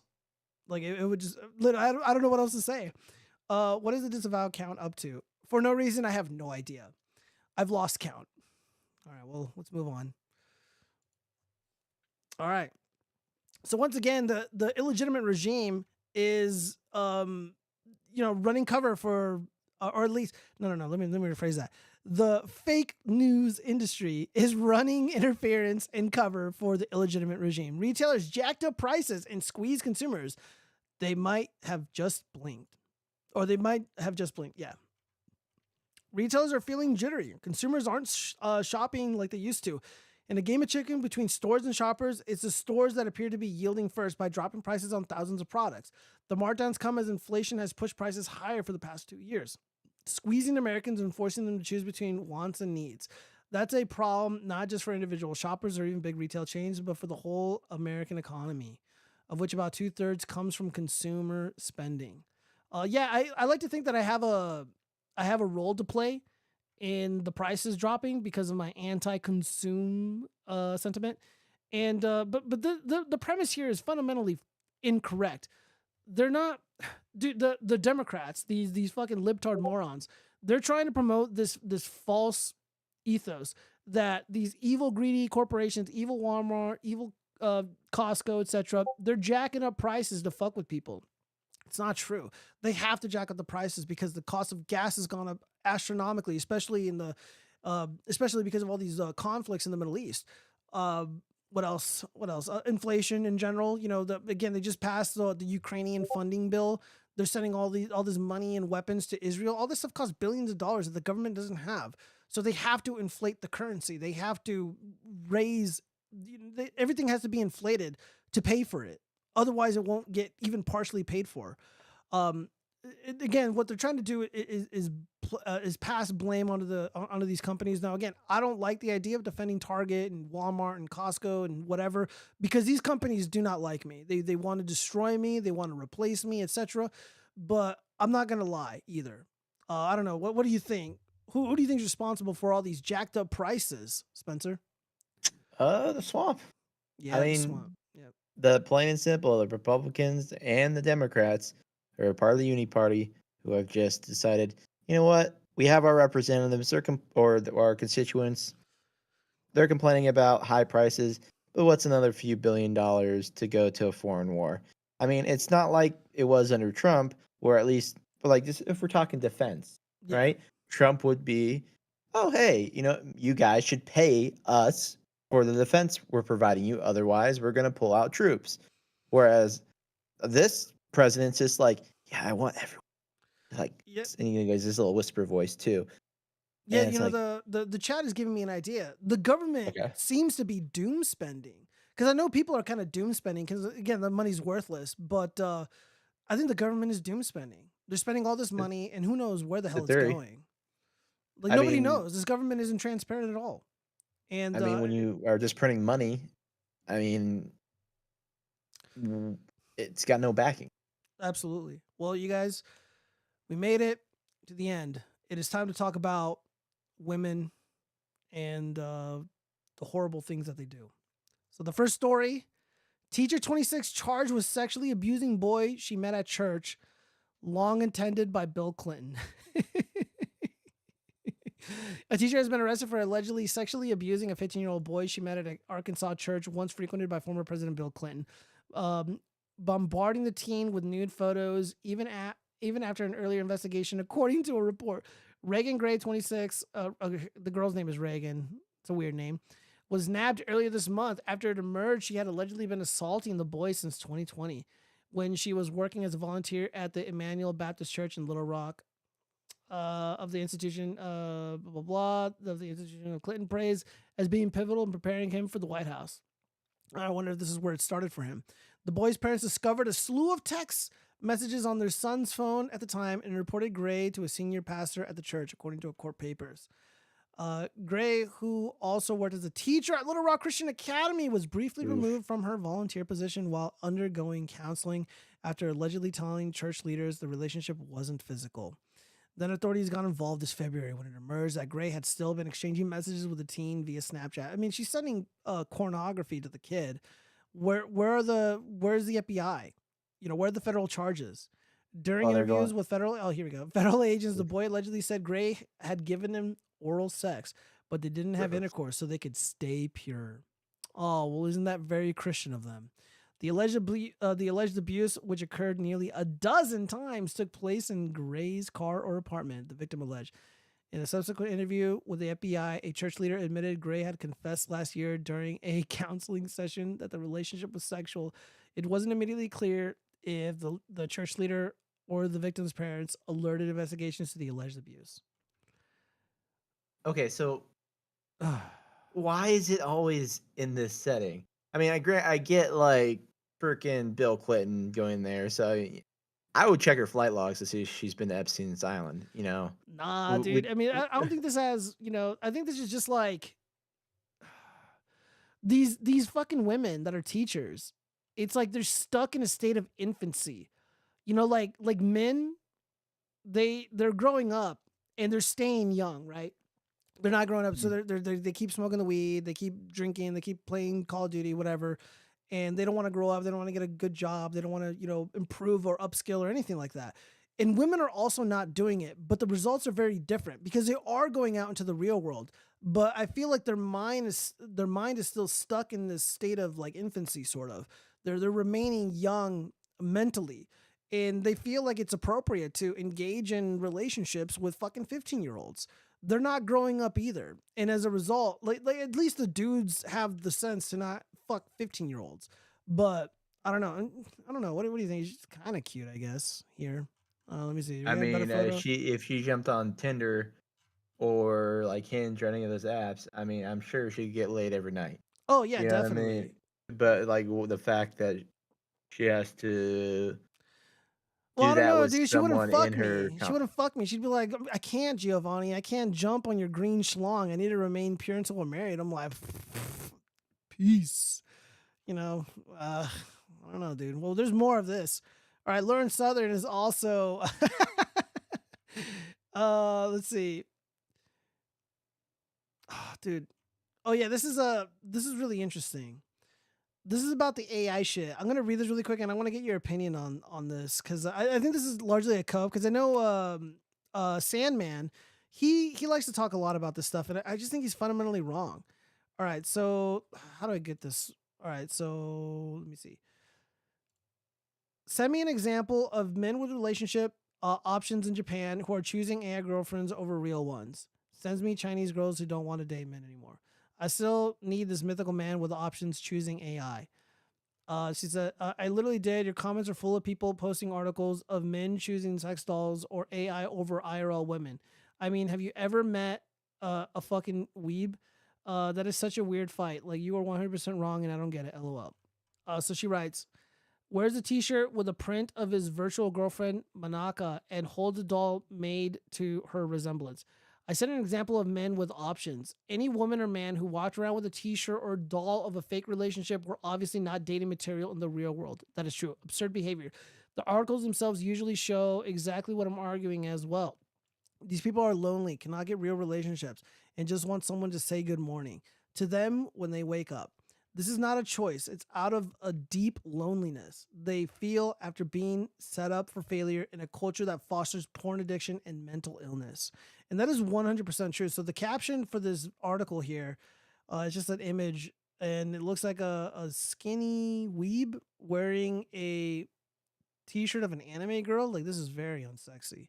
So 25-year-old Love Plus player Naki, who works as a train station guard, wears a t-shirt with a print of his virtual girlfriend Manaka and holds a doll made to her resemblance. That's just creepy that he's holding a doll. Dude, you should not be holding a doll.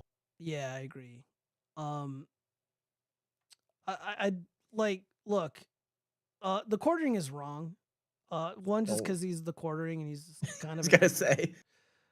Let me see. You and him got that beef. Yeah, we do have that fucking beef. The guy's a bitch. But like, look, a dude who has options is not going to go for a fake girlfriend or a AI or a sex doll, because the real thing is always better. So why I would never eat lab-grown meat or fake meat, because the real thing is always better, and I'll pay the fucking price for it. I just, again, like, I see the kind of guys, and by the way, people like obsessed with sex dolls and shit, like, none of this is new. People have been, there's communities online where, like, guys are like, oh yeah, this is my wife, Ginger Brooks. And when I worked with somethingawful.com, the comedy website, and they were compiling all these like crazy posts on these forums, there was a sex doll one. And, you know, they had images of themselves like, dude, these guys look really weird and creepy. And those dudes probably don't have a lot of success in social environments, in, you know, in romantic relationships. Like, look, you're never going to see somebody like Tom Brady walking around with a fucking waifu shirt. Like, that's just not happening. And, you know, Jeremy from the Quartering looks like a guy who would, you know, have a couple sex dolls in his basement.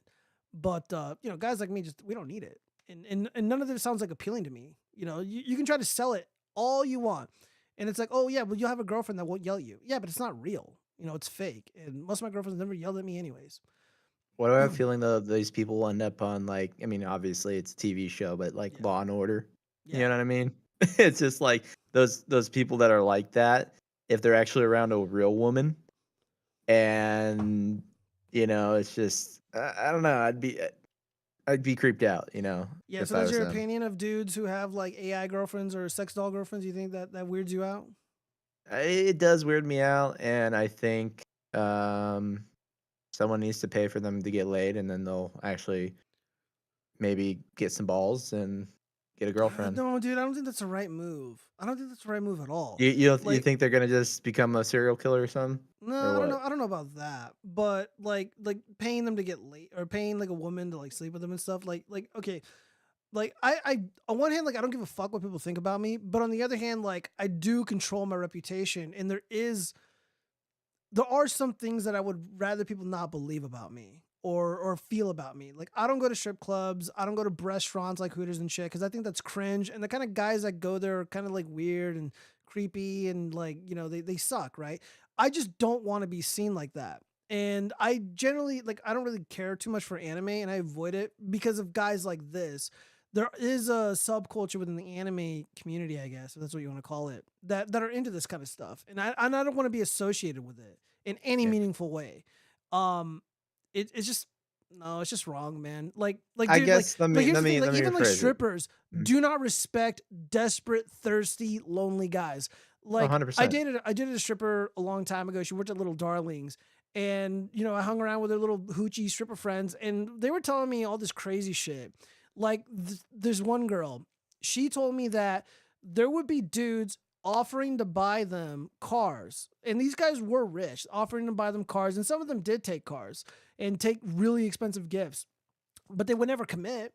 They would never be faithful or loyal, and none of them had anything positive to say about the guys that would buy them shit, and the guys that would frequent the strip clubs, and the guys that Well, engage never- in this kind of behavior, because it just you Never just buy signal women to- anything like that. Yeah. Yeah, well, I mean, one, yeah, you don't do that regardless, right? But there's guys who are desperate and they want a sexy girlfriend, and they think, and the guys also subconscious like, oh well, these women are whores and they're for sale, so I'll just buy them a car, I'll just buy them, a Coach bag or whatever, and they're gonna come home with me, they're gonna respect me, and that's just not true. Like none of those dudes are respectable. That's just how it is. I mean, even like those rap guys, like all those guys, like most of those rappers are total fruitcakes.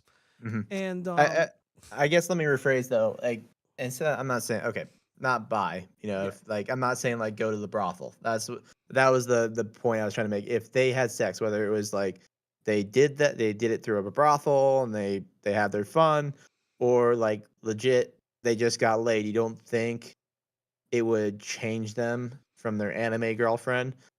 Do you think they would stay the same? yeah, Okay. Well, it depends on the guy. It depends on the circumstance. But like, dude, you can't just like throw some fucking weeb in a whorehouse and get him laid, and then he's gonna come out like a real man. Like it's just not how it is, man. I just don't think that's how it works. No. All right, hold on. I gotta read. I mean, oh, go ahead. The dolls are scary. Some of them are. Annie loves to make dolls. That is not true. I like to make puppets, and I like to teach people to make puppets. It's a positive thing. I bet he has one right next to him. I do. I have Nate right next to me. He's a picture of the first doll he made love to on the screen with him. Fuck you. It's not a doll. I need a girlfriend. Face red, droopy eyes. A girlfriend is the best option for current year for these fellas. You will not like the other options on the table. A brothel. Dude, no. Wasting, dude. You're based. Why? Okay, You're so we wasting make money, fun yeah. of Andrew Tate for pretending to be a woman, right? He's pretending to be a woman. And he's goading men into paying money for internet sexual favors. How is it it's exactly the same if you are a lonely guy and then some fucking nerd he's reading what you're saying to this fake AI girlfriend. I'm almost certain all of this stuff is being monitored. Like, how is that any different? Like, it's fucking weird. Make him super uncomfortable, show him a whole big puddle of jizz. That will help. Okay. That's enough, Zombie Bomb. All right. I just thought Your it was chest out of another control. bad Jeremy from the quartering take. All right, so, oh man, this one got me, bros. Wisconsin elementary school teacher, 24, busted for making out with a 5th grader 3 months the before wall. wedding. I mean, nah. Hashtag would not. A 24-year-old Wisconsin elementary school teacher was arrested Wednesday for allegedly making out with her 5th grade student less than 3 months before her wedding. Yeah, the husband was like, yeah, dude, she made out with a kid. It's fucked up. Let me see. Hold on. Let's see if I can get the statement. Fucked up. Fuck. Oh, no, they don't have the quote here. It was quoted on the Breaking 911. Oh, man. the deranged text change included messages from Bergman allegedly discussing multiple encounters inside the classroom during lunch or after school. She is also accused of telling the child how much she enjoyed him touching her and making out. The charging documents state, bro, you're letting this 5th grader like grab up on your fucking pussy? Fucking disgusting. Dude, like, again, there's something wrong with modern women who are like public educators. This is not normal. This is beyond the pale. First, I got so many questions. First off, why the hell is a 5th grader? What is a 5th grader doing with a cell phone? And how are they able to be cornered or left alone in a classroom to grab up on the snatch of this fucking 304? This cheating 304. All right. This is what she looks like. I mean, dude, bro, look, the 5th grader did the man a favor. He's like, look, bro, I got you an out. You can do way better than this. Inside her bag, police also found a folder with the victim's name in it containing many handwritten notes talking about how much they kissed one another, the charges allege. So it wasn't just purely sexual. This is a romantic relationship, guys. So the modern woman, this 24-year-old, her mindset is not that of a developed, normal woman. She's still stuck in high school. She's trying to live out this fantasy that she didn't get to experience in her youth. That's probably what is happening here. So what is the underlying cause of all these cases, do you think, like, of all these people doing that? Because, I mean, look, back in the day, I mean, even in the 90s, you didn't really hear, like, that much of this happening. It really started, at least, being more prominent, like, late 2000s, you know, I would say, into now. I mean, what's going on in society that's causing all, besides all the things I cannot say on stream because we're on YouTube. Yeah, well, I mean, Rookie brings up a good point. Rookie writes, birth control makes women prefer feminine, prepubescent boys. It's hormonal and unavoidable. That could be one aspect of it. And, you know, these teachers do have complete and total access, unfettered access to children, boys and girls. Been around. Yeah. So that's one reason. That's an excellent reason. Another reason is just, you know, this infantile, this movement to like infantize adults. You know, we're Disney adults. You know, we're Nickelodeon adults. You know, we're adulting. You know, the language has changed. The culture has certainly changed, and also this there's also this fear of missing out. You know, so a lot of these women, in my opinion, they might have missed out on some, you know, young puppy love in elementary school. But she's 24 and she's a teacher, and now she's fulfilling these fantasies. I think that's also an element of it. People want the romance. She is seeking romance via this little kid. She's living out a fantasy via this kid. I think that's an element of it. And also the modern left, the public education, the public sector unions, like the teachers unions, they promote pornography in the classrooms. They promote talking about sex in the classroom at the youngest age imaginable. So if she may not even realize what she's doing is entirely wrong. I'm not making excuses for her because she's obviously a shithead, but in their mind, in the mind of the leftists, these far leftist activists, many of whom become teachers who buy into the democratic slop, they believe that it's perfectly permissible. It's totally okay to engage in a conversation about sex and about touching each other and stuff with little kids.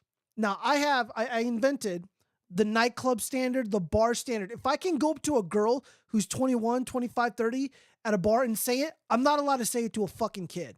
These women think it's okay to engage in the dialogue that they're engaging in. So there's a lot of things at play here. There's the ideology that is pushed by the public sector unions, the Democrats.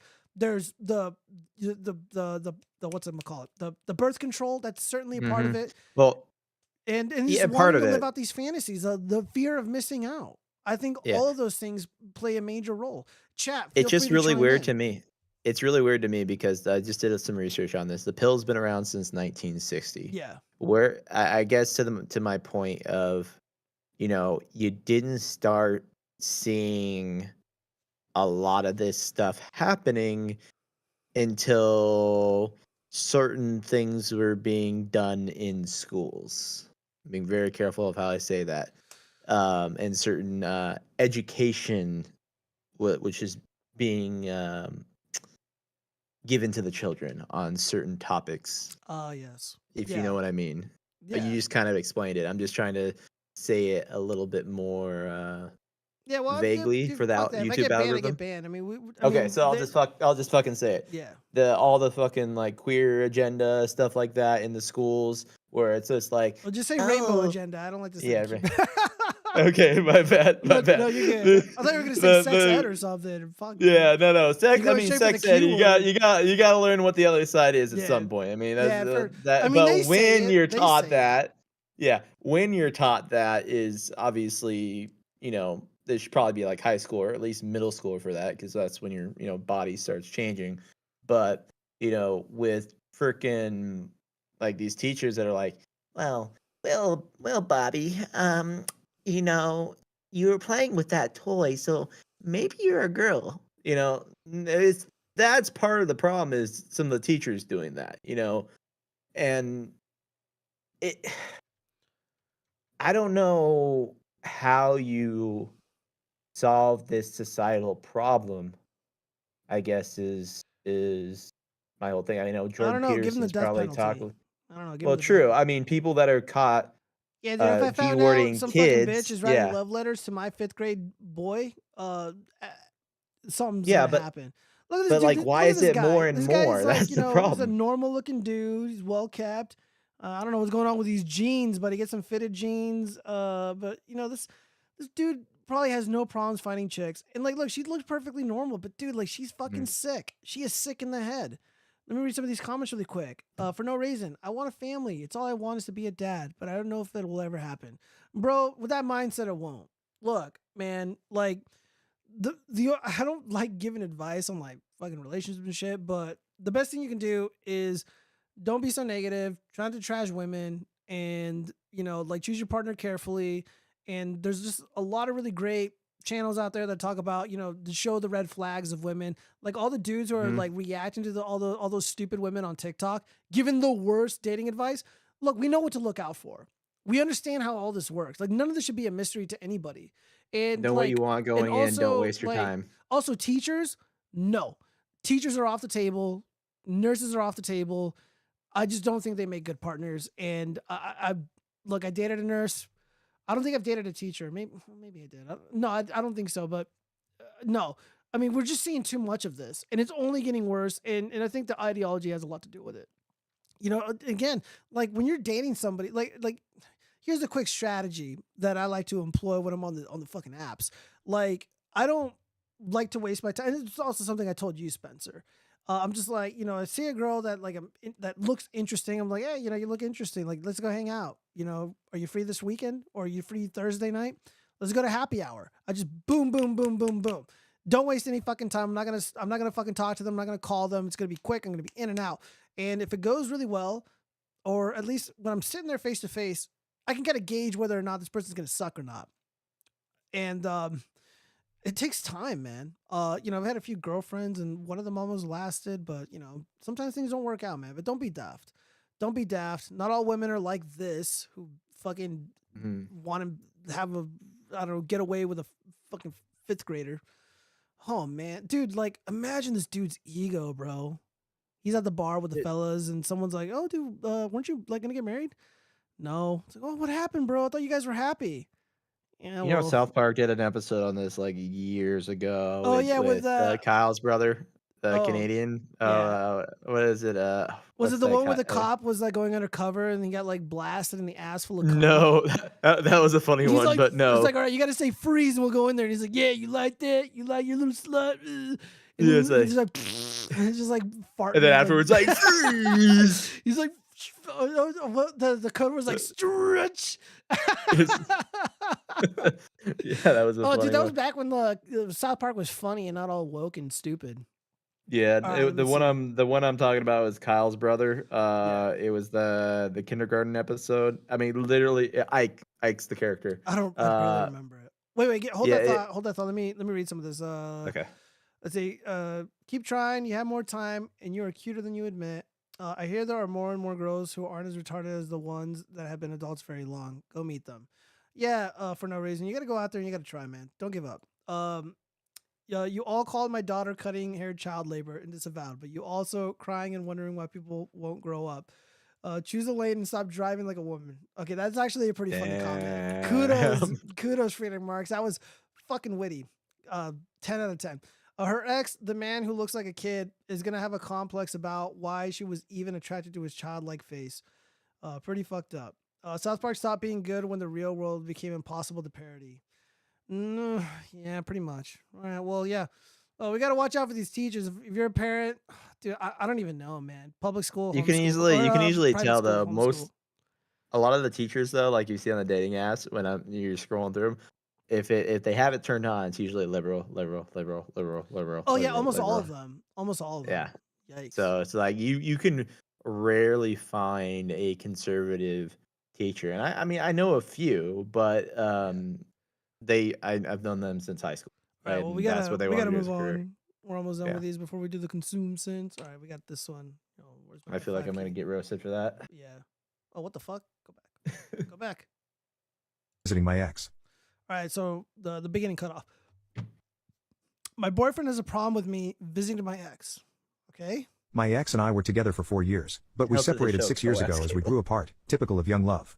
Since I spent 2 of those 4 years living at his parents' house, I grew close to his family and friends, some of whom I still stay in daily contact with, including my ex, as we update each other on our lives and have a Snapchat streak. All right, dude, first off, all right, girls with Snapchats, red flag for the streets. 2, X is an X for a reason. Now, there comes a point where it's like, fuck that. You got to set your fucking boundaries. The girl can't be communicating with the ex or the family. That's weird. That's cringe. It's unacceptable. It's unnecessary. Why? You have a new relationship. You got to make that time and effort that you put into the ex's family with your boyfriend's family. Like, and then the Snapchat shit. Oh, we got a Snapchat streak. You're just being jealous. No, fuck that. No, that I would have dumped it right there and then. I'd be like, look, I got my fucking core values. These are my boundaries. This is what I feel is wrong. This is what I know is wrong. I know this is wrong. She says no, out. All right, let's continue. I visit his town 100 kilometers away every year for the annual town festival, which lasts a weekend, to see old faces, share stories, and have fun. I've been dating my current boyfriend for 9 months. I've never hidden the fact that I'm still friends with my ex, nor that nothing has happened between us since the breakup.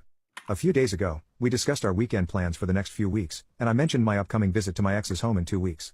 He didn't take it well, even though he had never had an issue with our friendship before. He finds it weird and odd that I'm visiting my ex while being in a new relationship. And yes, it is weird and odd. It is weird and odd. Gorilla emojis in the chat if you know that this is wrong. I agree with him. I'm aware that it's not the norm. However, I've never given him a reason not to trust me. I have cheated in the past, but I am a changed woman. Oh my fucking God. There it is. Yeah, there it is. The test. There it is. Yeah, it's like, yeah, I've cheated and fucked other dudes behind my ex-partner's back, but like, totally changed. I don't know why my boyfriend's acting so weird. Especially if it's the same relationship and he forgave her the first time. Oh, no, I don't think it's the first relationship. I think it was a previous relationship. He says he trusts me, or rather, he says he has to trust me because he has no other choice. He doesn't No, you have a choice. You can not trust her, which is the right thing, and dump her, or you can be a cuck. Like, you're being Pussy's not worth it, guys. No, not worth it. Absolutely Bid me from visiting my ex, but his tone and behavior indicate that it bothers him. When I asked him how he feels about it, he simply said, I can't change it, so it doesn't matter what I think. It's been... Dude, that is behavior. Dude, you got to fucking put your cock out beta. on the table and just be like, bitch. dude, no, this is not fucking happening. You're going to respect me or you're not going to be with me. Plain and simple. 5 days since we first talked about it, and there's no improvement in sight. I'll definitely still visit my ex because my main goal is to see him and catch up in real life. Yeah, because you're a fucking dumb whore. And you're just, you're seeking, you're so desperate for this validation for whatever reason, because she's going to cheat again. You know, she's waiting for her way in. You know, she's an alpha widow, I assume. I think that's what's happening here. But I don't know how long I can tolerate my boyfriend's lack of communication. It's just a tiny part of our relationship. Most of the time, he communicates openly. It's just in this case, he's not, and it's bothering me immensely. My boyfriend has a problem with me visiting my ex. Yeah, all right, Spencer, what would you do if you were in this situation? There's no question. kick her to the curb, not physically, but figuratively. Yeah. And break up with her. I was about to disavow, but yes, you saved it. Snapchat exists. How else does Drake get Billy's nudes? Oh God. One day women will disappoint me. They never fail to be so horrible as expected. Friedrich Marx. Yeah, man. I mean, dude, you got to avoid these situations like in the first week of dating somebody. Like when you're seriously dating somebody and you like see a future with them, like you got to let them know. Like, dude, this Snapchat shit is not acceptable. Being friends, overly friendly and shit with your ex and their family, not acceptable. Ex for a reason. Time to move on. I'm not one friends with thing my I've found- exes. I block them, delete them, remove their number, all that. No reason to talk to them. Plain and simple. Plain and fucking simple. Dudes need to just like quit being afraid to be shamed and be called jealous and controlling. Because you know what's worse than that? Being cucked, being cheated on, and being seen as a pathetic new male who lets bitches walk all over them. Dude, the choice is obvious. I would rather explain to somebody, yeah, me and so-and-so, me and, Amy, we're not dating anymore because she was disrespectful. I had boundaries and I had core values and she didn't care about them. So I'm single. I'm back on the market. I would rather say that than, yeah, Amy, I let her go and stay with her ex and his family, and she got fucked every night while she was visiting for the weekend, and everybody was cool with it and everybody knew and laughed behind my back about it. But, at least I wasn't called controlling or jealous. Fuck that, dude. Unbelievable. Talking One to thing your I've ex noticed, too- at all is a red flag to never engage. Yeah, I agree, Friedrich Marx, 100%. All right, let's move on. I was gonna say, dude, one thing I think helps too. When you're judging that chick at the first stage, like first couple dates, let her know your intentions in the relationships just straight up, right? Yeah. Don't beat around the bush on stuff because you'll see those red flags pop out right then and there. Then you're not wasting your Well, time. you got to ease your way into it. You can't be like, listen, you're not going to do this. You're not gonna do you can't just do No, that. no, I'm not. I'm not saying that. I'll give you an example if I can steal like a minute here to explain the story. Yeah, go ahead. So, this chick that I'm dating right now, Yeah. on her profile, she said not sure on family plans. Because if you're gonna be with someone, you want to build the family if it gets to that stage.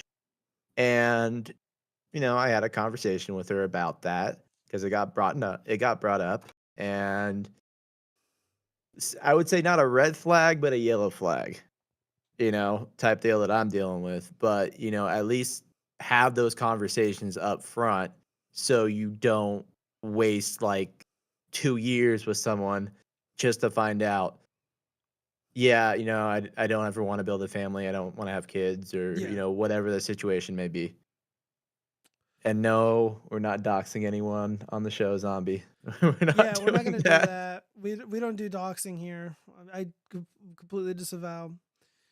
Yeah, well, is it going good? Because I know you. Are you and that girl still good?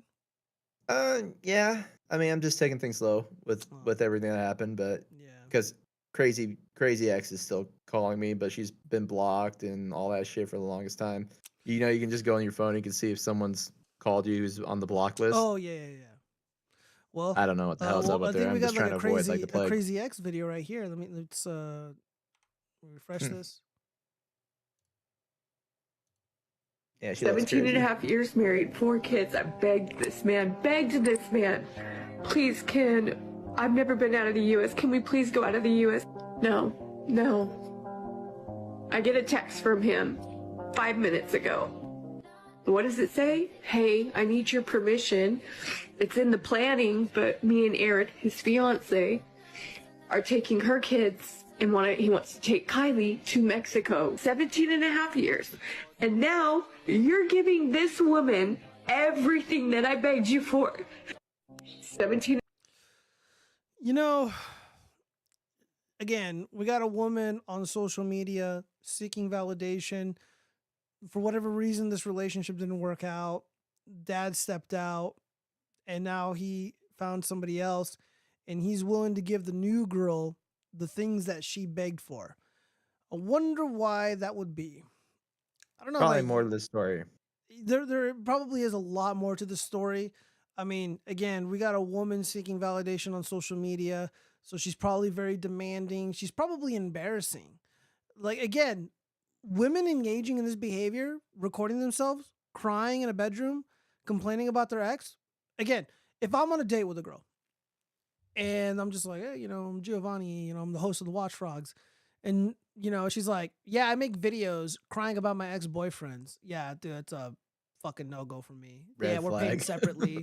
I'll be like, hey, are you going to invite me over? I'll try to get whatever I can out of it, but it's not going to be serious. No, don't even do that, man. Just Why like not? It'll be freaking. hilarious. No. I'm saying don't even say we're leaving separate. Oh, I gotta go. Emergency. Just freaking walk out. Make her pay the bill. Nah, dude, I'm not a fucking bad guy, bro. I don't want the bad karma. I'm kidding, Dad. Don't actually do that. Let's But see. How many dead genetic lines in that chat? Dude, I have no idea. Annie loves watching these old ladies act all desperate. I don't, but these are sent to me or they show up in my feed. And I'm like, oh, dude, I gotta talk about this. And let's see, show her profile now. Hold up. Zombie Bunk, can you guys explain what the fuck Annie means? What does Annie mean? What is that from? I need to know. I demand to know right now. All right, we gotta move on. What else do we got here? Oh yeah, hilarious profile. Somebody wanted to see a profile. This is Cassandra. She's 40 years old. single mom. God. Looking for a stepdad for my kids. Here are the qualifications. You must have a 6-figured salary. Must have a car that can fit all my kids comfortably or willing to buy an SUV. 6-pack mandatory. Single dad will not be qualified. So the only guy that would be totally suitable to date her, she basically said no. Willing to marry me in less than a month. I will need a $30K diamond ring before the wedding. Must be 6 foot taller. Must have a 4 to 6 bedroom available for my 2 kids. Must pay all the rent or mortgages. Must adopt all my kids and dogs too. Must know how to cut grass. Where in Arizona is this? I don't know. It just says something Arizona. Peoria. I think that says it's probably Peoria. Well, is that close to you? I can neither confirm nor deny. Let's see. Pixie 67. This is why I'm only into brown women. Zombie Bomb writes gross. Oh, it's a hard knock life. Oh, that Annie? What the fuck? Fuck you. Oh, now I kind of get it. No, this is not Flagstaff. I think you're right, Spencer. This is Peoria. Peoria, yeah, because I'm just thinking with what cities that end in an IA like that. Yeah. Her list makes it only a rich, chosen one pedo can afford her and access to her kids. Sick women are sick. You're probably right. Oh, fucking A. Yeah. Bro. First off, I would never meet this requirement. I'm not gonna buy a fucking car ever again. I hate cars. Oh my god. Marrying less than a month? Dude, I would have to wait like 2 years. Or maybe at the very least a year and a half before I know whether or not I want to buy a ring. $30,000 on a diamond ring? Hachi machi. You know what car I want to rebuy? I'm not even tall enough for her, and I'm barely 6 foot tall. Must have a 4 to 6 bedrooms. 5'11" and a half. 5'11" and a half. There, Gio. 5'11". What the fuck? All right. Well, dude, you're gonna be in Vegas, bro. Bring out the fucking ruler, dude. We're gonna go to Home Depot. I'm gonna get the level out. We're gonna put it on the fucking surface, whoop, whoop, and then just whip out the Milwaukee rolling tape. It's gonna be hilarious. Yep. All right. Well, yeah, dude. The delusions are real. I mean, dude, like people who think the world is round are like way more reasonable than this. Like people who believe the moon landing happened exactly as it was reported, more reasonable than this woman. I mean, she'd be more lucky going to Old Town Scottsdale and trying to find a guy over there than it would be on the dating app there. Bro, dude, if any fucking bitch made any of these demands to me, I'd just be like, the fuck out of here. Like, are you fucking with me? I'm like, dude, where are the cameras? Where are the cameras? Like, am I getting punked right now? Like, I know, right? am I on MTV? All right. Yeah. All right, here we go. So we got another one of these. Let me hit that F5 key really quick. Married me for my money. All right, my wife married me for my money, so I made sure She would have none. Okay. So I made sure she would have none. Prenup. My wife settled for me. I didn't know it when I married her, but I do now. She was in love with her high school boyfriend whom her parents hated. She was with him throughout university. Her parents finally told her that they would cut her off financially if she stayed with him. We met soon afterward, and I fell in love. She did not. Once again, this was a surprise to me. We had a... All right, dude, just speaking from experience, like this hasn't personally happened to me, but like I have a lot of girly friends, right? And we'd go out, we'd hang out, and dude, the amount of times I fucking heard, yo, I love Eddie, but I'm not in love with him, or I know I can do better. Like, what the fuck am I hearing this? Like, should I even be here for these conversations? Dude, women are like this, guys. Dude, we want prenup. Dude, that's like the rallying cry for all red-pilled men. We want prenup. Let's see. Campus skills. You know what, man? Fuck you. Sorry, that was out of pocket. Wait, who's Eddie? I don't know. It's just a made-up name. If you don't share DNA with me and are a woman, you cannot make demands of me. Strong and independent women can do it alone. I know, right? Yeah, dude, they're all fucking bad bitches. What do they need my money for? A prenuptial agreement that her parents insisted on. I was in it for the long haul, so I had no problem with it. I basically got nothing if we divorced before we were married for 10 years. After that, it was an even split as long as I was not the cause. She was having an affair with her old boyfriend throughout our entire marriage. I found out after we had been married for 8 years. I was angry and depressed. I had spent 8 years That's why they did no communication with the exes, man. That's why I have that rule, bro. supporting her in her career. She has a much better paying job than I do. It is high profile, and she deals with our government a lot. I decided that I could handle 2 more years of infidelity. I had already done 8 unknowingly. I filed for divorce the day after our 10th anniversary. I let her parents pay for our vacation. I didn't do anything underhanded like sending the evidence I had to her parents. I just had a lawyer draft a claim for divorce. Included was the evidence that the prenuptial agreement had lapsed and our holdings were to be split. She said that I blindsided her after our holiday away. She doesn't understand why I would do it. I said that I just don't think we are compatible anymore. I am prepared to go to extreme measures if I have to. But I don't want our kids. Yes, they are mine. I checked, knowing why. I am keeping the evidence I have on her boyfriend in my pocket. I can ruin his marriage and make her parents angry at her if I absolutely must. I just prefer to end things with me in a decent financial position to take care of the kids. Am I the butthole for what I did? No, absolutely not. And yeah, now that, you know, equality is like a thing between men and women, yeah, dude, there's guys out there that are entitled to alimony. There's guys out there entitled to, you know, literally half of everything the woman owns. And this is happening a lot. We're seeing the trend where women are making more money. They're getting, you know, more high profile jobs. They're getting better jobs. And men are kind of being forgotten about. They're falling by the wayside. And yeah, men need to, first off, prenup. 2, they need to like absolutely understand divorce law. And also just like, again, dude, have these boundaries, have these rules. And oh man, dude, if some chick settles with you, dude, I don't even know how I would handle that. I really don't know how I would handle that. That sounds way too fucking painful.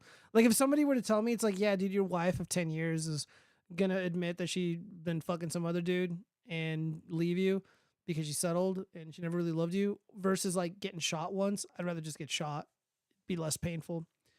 You take 50% of my wages by working, take 60% of my taxes, and still have demands. People have been ended for less. I know, right? No honeypot, her AZS. All right.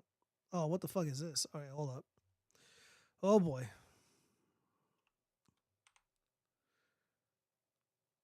A man that's cheap. If a man cannot take me out, then he is not able to date me. Somebody in the medical field would be good, or somebody that's a philanthropist. Would you mind taking this? I will, yes. Thank you. I do like men that have dark hair, brown eyes. I need somebody that definitely is courageous and strong. Bro, the last thing this chick needs is to be taken out to fucking eat. It's like the last thing you need. You know, is able to handle a real woman. Yeah, so her name is Shauna. real Shauna woman. doesn't date cheap men. Okay. I'll take you right over. Okay, thank you. I'm a city girl with all these amazing talents that I can just whip out of my bag at a moment's notice and completely blow somebody's mind, so it's great. I love doing that. Hello? Dude, it looks like Robert Barnes' less successful brother. Hi. How are you? How are you doing? I'm Carl. Shauna. Pleased to meet you. Yo, what's up, Kushi, with the little rat emoji dancing? It's very distracting, but thank you. MTMG writes, she looks like a Nephilim. Yeah, kind of.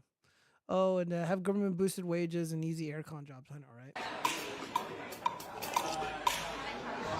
So, this is my first blind date ever. It's same here. Oh, well, there you go. It's a bit of a different way to have it. It is? Yeah.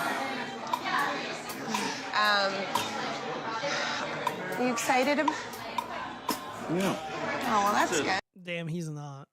I know that body language. I've been there. He's like, oh man. So you said you were married? We've been separated 5.5 years now, so... Oh, but not divorced? No. I definitely need to feel that I'm the priority. I need to be his number one. How many children do you have? 2. Oh, and do they live with you or your wife? We have them 50-50. Oh, jeez. If I'm his number one, then he's not going to have, you know, too much time for his own children. Are you an easy eater? You'll eat pretty much anything? Pretty much anything. Oh, I'm Yeah, not. we already know she'll eat pretty much anything. Have acquired a refined palate. You know, the best food, the best clothing, the best hair, the best makeup, the best this, that, right? Oh, I would have just been like, no, I'm out. Sorry. Pay for it I'd be yourself. like, wow, you're fucking retarded. What are you expecting? Dude, Yeah, at what she orders point, like a $200 steak. dude, as soon as she would walk into the bar, I would fucking leave. I'm gonna be honest with you. I'd probably just leave. Like, yeah, whoever set me up on this blind date fucking hates me.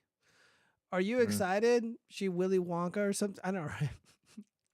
See, well, that's like with me, like, I mean, I love traveling all over the world. Probably 8 or 10 times now I've been over to Europe. I want to see the culture. I want to... Okay, great. Well, that's all fine and dandy, but for me to respect a man, he has to be somebody that's got some sophistication and a little bit of refinement, and they have, you know, a semblance of, you know, culture. Yeah. So far. What the fuck does that even mean? What does that even mean? Who the hell is this chick?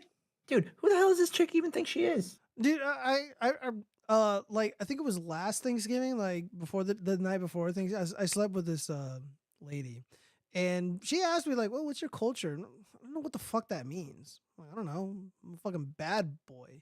I'm a fucking watchfrogs agent. That's my culture. My culture is making fun of ISOM and Eric July and Tim Pool. Far, Carl has failed to get a word in edgewise. There you are. Thank you very much. Bon appetit. You too. This is my first date in actually like at least a year. Cool. Yeah. Yeah, I wonder. Yeah, that's not surprising. Like I'm on OkCupid. Like one of those dating sites kind of thing? Yeah, exactly. It's nice. You know, I'll have 300 guys look at my photo in a day. Wow. I get the 25-year-olds. Oh, you're so beautiful. Are you looking for younger guys? And I wonder what they look like. I wonder what 25-year-old guy would hit her up. Do you have any idea, Spencer? Someone really freaking desperate or someone pulling a prank? Oh, no, bro. Think harder than that. Somebody who would really want to pursue her, but only for one night. Your culture is oregano and pasta water. You know what, zombie bomb? It's offensive. It's the same guy 300 times. I know, right? I'm like, no. I'm very real and authentic, and I'm not interested in getting involved with somebody that might be or could have or, you know, fall in love with potential. I'm not interested. That's not enough for me. I want the knight in shining armor. Yeah, bro, she talks too much, dude. Even if she looked like who's an objectively hot chick? Who's it? Sydney Sweeney, dude. If Sydney Sweeney was like sitting across from me and she was saying all this stupid shit. What's dude, what's I'd the fall chick who asleep. plays Quake in and not Avengers? What is that TV show, the Marvel one, Agents of Shield? Oh, dude, I don't know. I didn't watch that show. That show's retarded. Anyways, Dasha from Red Scare Podcast. Yeah, dude. Chloe Dasha's Bennett. Dasha's a fucking cutie, bro. Chloe Bennett's pretty hashtag fly, totally too. would. But she had sex with Adam Friedland. I mean, they dated, and I think she cucked him. But I don't know. I mean, I'm not worried about it, but it's just kind of weird. It's like, oh, dude, Adam Friedland, you know, his little penis was here. Now my penis is here. I don't know if I could handle that, dude. That'd be so awkward. I'd be like hearing his voice in my head while like hanging out with her. But yeah, dude, those commie chicks are great. They're less annoying than this chick. Yeah, I can't bear any more of this. There's only a couple more stories, and then we got to do consume sins. And goddamn it, I'm putting you in the hot seat, Spencer, because you're out of control. What is all this? Fiance of Madison. Oh, what the fuck? We already did this. Oh yeah, yeah. So this is just a quote from the dad, or from the man. This is the perspective of the man. Fiance of Madison Bergman teacher busted for making out with a 5th grader, says the wedding is off. She cheated with a little kid. What else is it's been indefinitely postponed. A pal of Hickman who asked to remain anonymous said Saturday, and it probably won't happen. Sam is really upset and heartbroken. He's embarrassed and pissed. He didn't deserve this. Everyone is pissed, he added. A longtime couple's wedding page on the popular marriage website, The Knot, has been taken down. Oh, man. Let's see. The friend said the decision to kill the wedding, which was scheduled for July 27th, was a mutual decision, not one or the others alone. It was more like, well, obviously it's not going to happen this summer. Pretty much all that there is to say, he said. He says it's fucked up that she cheated with a little kid, the friend told the Post. He's really, really hurt. Oh, man. Yeah, dude. What is wrong with women these days? He's still in shock. Not only did she cheat on him, but she cheated with the little kid. Dude, I don't know if I'd ever recover from this. I don't think I'd be able to recover from this. Like, she looks like she's fun in bed. Juicy, thick thighs. But nope, she's retarded. All right, we got one more. Based on wife's response, not the first time this has happened. All right. This went viral. And people have a lot of different takes on this. And I hope my take is not garbage. 14.8 million views this post from True Off My Chest. My 13-year-old son got punched by his girlfriend's dad. My son is only 13 years old. He has a girlfriend who he met at school. Today, he was over at our house. I met and talked to her mom, but not her father. My son texted me asking me to pick him up. It was earlier than I expected. I went to get him, and I was horrified to find him with a bloody nose. My son refused to tell me what happened until we were home. I was cleaning his face, and he told me very hesitantly what happened. He said that his girlfriend's parents told her to keep her door open. He said she closed it anyways because, He said her dad stormed in, grabbed him, and punched him in his face, and yelled at him to never disrespect his house or his daughter again. I told my son this is not okay, and that he's never ever going there again. I'm so upset. I can hear my heart beating. There was no reason for this man to attack my child. I texted the mother, and she said she's so sorry and embarrassed. All right, so Spencer, what do you think? Man, I mean, what was the son doing to the girl? I mean, I can understand eating her. I mean, I know I can understand a protective father in that situation, right? But would he have crossed the line legally? Yeah, probably. Yeah, probably. I'm mixed on this. Like, on one hand, like I talked about this before in previous streams, about dudes who are like, oh, you better have your shotgun ready. And I'm like, yeah, if some fucking retard ever pulls a shotgun on my son because he's fucking some chick in school or whatever, there's gonna be fucking problems. But on the other hand, that aside, in this situation, if dad says no funny business, it's my house, those rules need to be respected. And those rules were not respected. And you don't have to hit him. You can just grab him by the arm and throw him out. Like, you don't have to fucking hit the kid. That's not acceptable. And then he could have called the dad or texted the dad, be like, hey, come pick up your kid. He disrespected me. And that would have been the end of it. He potentially committed a crime. It doesn't seem like, I'm sure somebody might have convinced, the dad here who posted this to press charges, which I don't know. I feel like I would. Dude, 13-year-olds hook up with other 13-year-olds. Like, it happens.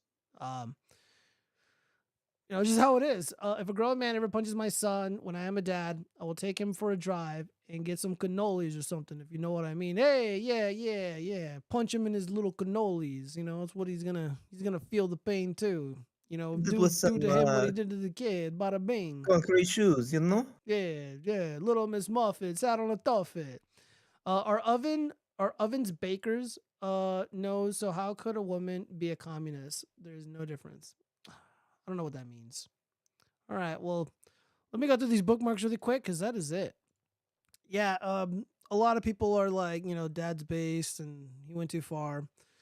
Let me see. We got an ad here. Let me see. Some of these are kind of old. Yeah, these are really old. Yeah, we went through the shit already. Oh yeah, I bookmarked the everyone's making fun of that fucking shitty song from Childish Gambino. I can't play this clip from that This Is America. And he's like literally making monkey noises. He's like, This is America. And I'm like, what the fuck? Yo, this is racist. But yeah, like I never bought into the hype. I always thought Donald Glover was a shitter. His politics are shit. And the song was shit. And I just don't care. And it was obviously overrated, astroturfed garbage. And then this is a hilarious pose. They put in quotes the masterpiece. And then they post the lyrics. These are the lyrics. Unironically, I'm going to read the lyrics to you guys. This is America. Don't catch you slipping now. Don't catch you slipping now. Look what I'm whipping now. This is America. Woo, woo, woo. Don't catch you slipping now. This is America. Skirt, skirt. Woo. Don't catch you slipping now. Look at how I'm living now. Some police be tripping now. Woo. This is so fucking retarded.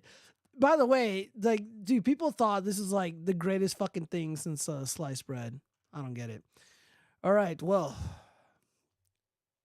Spencer, are you ready? Unfortunately. What do you mean, unfortunately? What do you mean? Oh, I know what you're about to do, sir. You know what I'm about to do? What am I about to do? Talk about my consumption. Yes. Gather around, everybody. It is the end of the night. But we must confess our sins before we go to bed. If we were to perish before the sun rises, we burn in hell because we didn't confess or consume sins. I'm going to start with you, Spencer. So you did something unacceptable in my eyes. What did you consume, my son?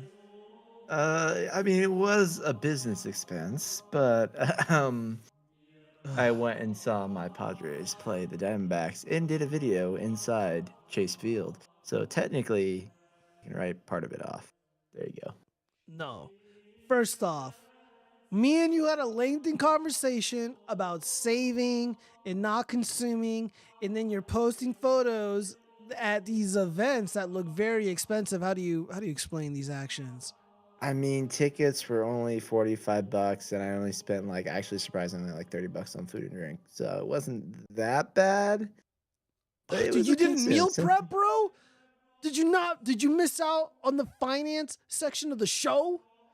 Apparently. You fucking did, motherfucker. God damn it, man. I mean, I could have got some, you're right. I could have gotten some beers. I could have gone down to the show or to the stadium. I could have ate and then, just chugged a few brewskis in the parking lot and then gone into the game. You are 100% right.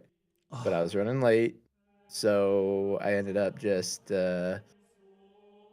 paying premium for event prices. God, I'm so disappointed in you, man. Look, you can't be spending money so recklessly. You promised me that you would save. You promised me you would not consume products. I am saving. You're I buying mean, it all was this within the merch at these budget. concerts. You're buying all these concert tickets. And then your plan to get out of the situation that you're in was like bullshit. You're just making it worse. You're making it worse. Goddamn, on your knees, boy, and repent. Look, I got a plan. I got a plan. Okay. Don't worry. We'll see if you stick with it. We'll see if you stick with it. Now it's my turn to confess my consume sins. The other day I was at this little kiosk and I got some cheddar ruffles, a little bag of cheddar ruffles. I was really fucking hungry, but I consumed the goy slop. I myself have sinned.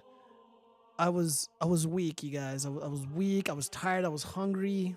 It's not an excuse to sin before thy father, to sin before my neighbor. I did a wrong thing. So those in the chat, I need you guys to confess your consume sins right now. Yeah, I need to hear what Mark's is because he's giving me shit. So Mark's, Friedrich Marx. What's your sin? Yeah, what have you consumed, my Australian brother from down under? I am hearing excuses that sound feminine from the guests. Consumer. Ooh, I had Italian ice today. You know what I gotta say to that? Yeah. You are fake news. Oh God. All right, so I had Italian ice today. It was really hot. Okay, well, I mean, was that necessary? Could you have made your Italian ice at home? Zombie bomb. I mean, come on, the economy. I mean, I know everyone's kind of doom spending, sort of, but we got to be smarter than this. We got to. that's the U.S. government. Yeah, we gotta destroy the economy ourselves by not consuming product. I don't know how to make that. What the fuck? Don't you have a phone, smartass? You can look it up. Marx is addicted to vaccinated chicks. Friedrich Marx, have you consumed vaccinated chicks? Because it's pretty bad, bro. I heard you can get the vaccine via JJ if you don't cover up, if you know what I mean. I have tried. It doesn't come out that soft. Oh, okay. Well, you must consume some YouTube videos to learn. So you are not consuming product out in the streets.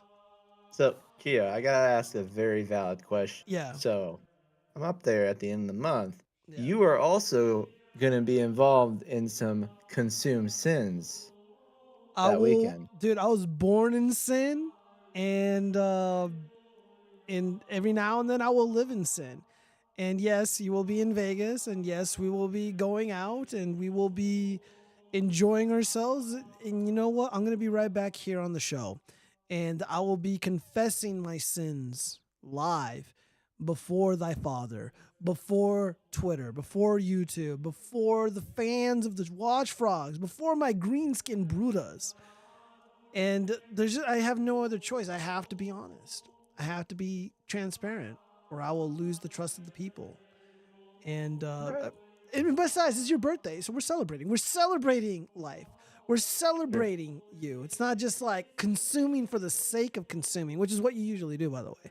And again, collections of. Yeah. I mean, I mean, my apartment's kind of a mess right now, but yeah, if I could show you some of the vinyls that I picked up, which are signed, which have monetary value more than what they were signed for. Dude, what are you, Dave Ramsey? What the fuck are you doing with vinyls, bro? It's 2024. Unbelievable. I mean, those vinyls are what, $50 each? Not even. Depends on the band. Oh, anywhere. No, how much are the ones you paid for? I mean, anywhere from 25. Dude, you're so fucking. Dude, you're gonna burn in hell, boy. You can't even give me a straight answer, Spencer. For shame, for shame. Hey, I said anywhere from 25 up to like 65. I've seen them, but I don't buy them when they're that expensive, man. Like, if I do, like, okay, so I gotta say based because freaking Phil from All That Remains. So All That Remains is doing a tour. I consumed that. I'm confessing all my consumed sins right now. This is really bad, man. So I'm bringing a vinyl for them to sign. Yeah, MTMG is recommending that. Okay, so this is one way to repent. You need to sell those vinyl records before the boomers die off. Let's see. Get drunk and confess. Zombie Bomb, I don't know if I can do that. People don't like it when I get drunk. Look, remember what happened last time? I got drunk on the show. There was drama with me and Cheese. There was drama with Rookie. The woman derailed the entire fucking thing.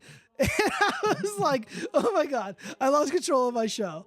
I consumed alcohol. That was my consumed sin of that night. It was unacceptable. I was not a professional broadcaster. The people expect better from me. However, I do like drinking, and I do have some Golden Knights wine that was given to me. Get drunk, Annie. I don't know, maybe. We'll see. It's too late now. But yeah, no, there were some things that I consumed. I'm renovating this house, not the one I'm living in, but another one. And I'm going to talk about that more later in other videos or in another stream. And I consumed about $2,000 worth of appliances for the renovations. And I've also consumed some new tools for some demo that I'm going to be doing. And what else have I consumed? Yeah, I've gone out to eat a little bit more than I'd ideally like to in May. Fuck, man, I gotta stop, dude. I mean, I feel good now. I didn't go out to eat for the past few days, but except for those chips. But yeah, and food is expensive. Like, I don't know how bad it is up there in Vegas. Oh, it's awful. We literally live in a food desert. It's literally a food desert in the literal sense and the figurative sense. You know, so it's like if you want to have and this is like good food, not like the goy slop. Yeah, not right? the goy slop. Yeah, you're gonna spend at least $150 for just 2 weeks of food.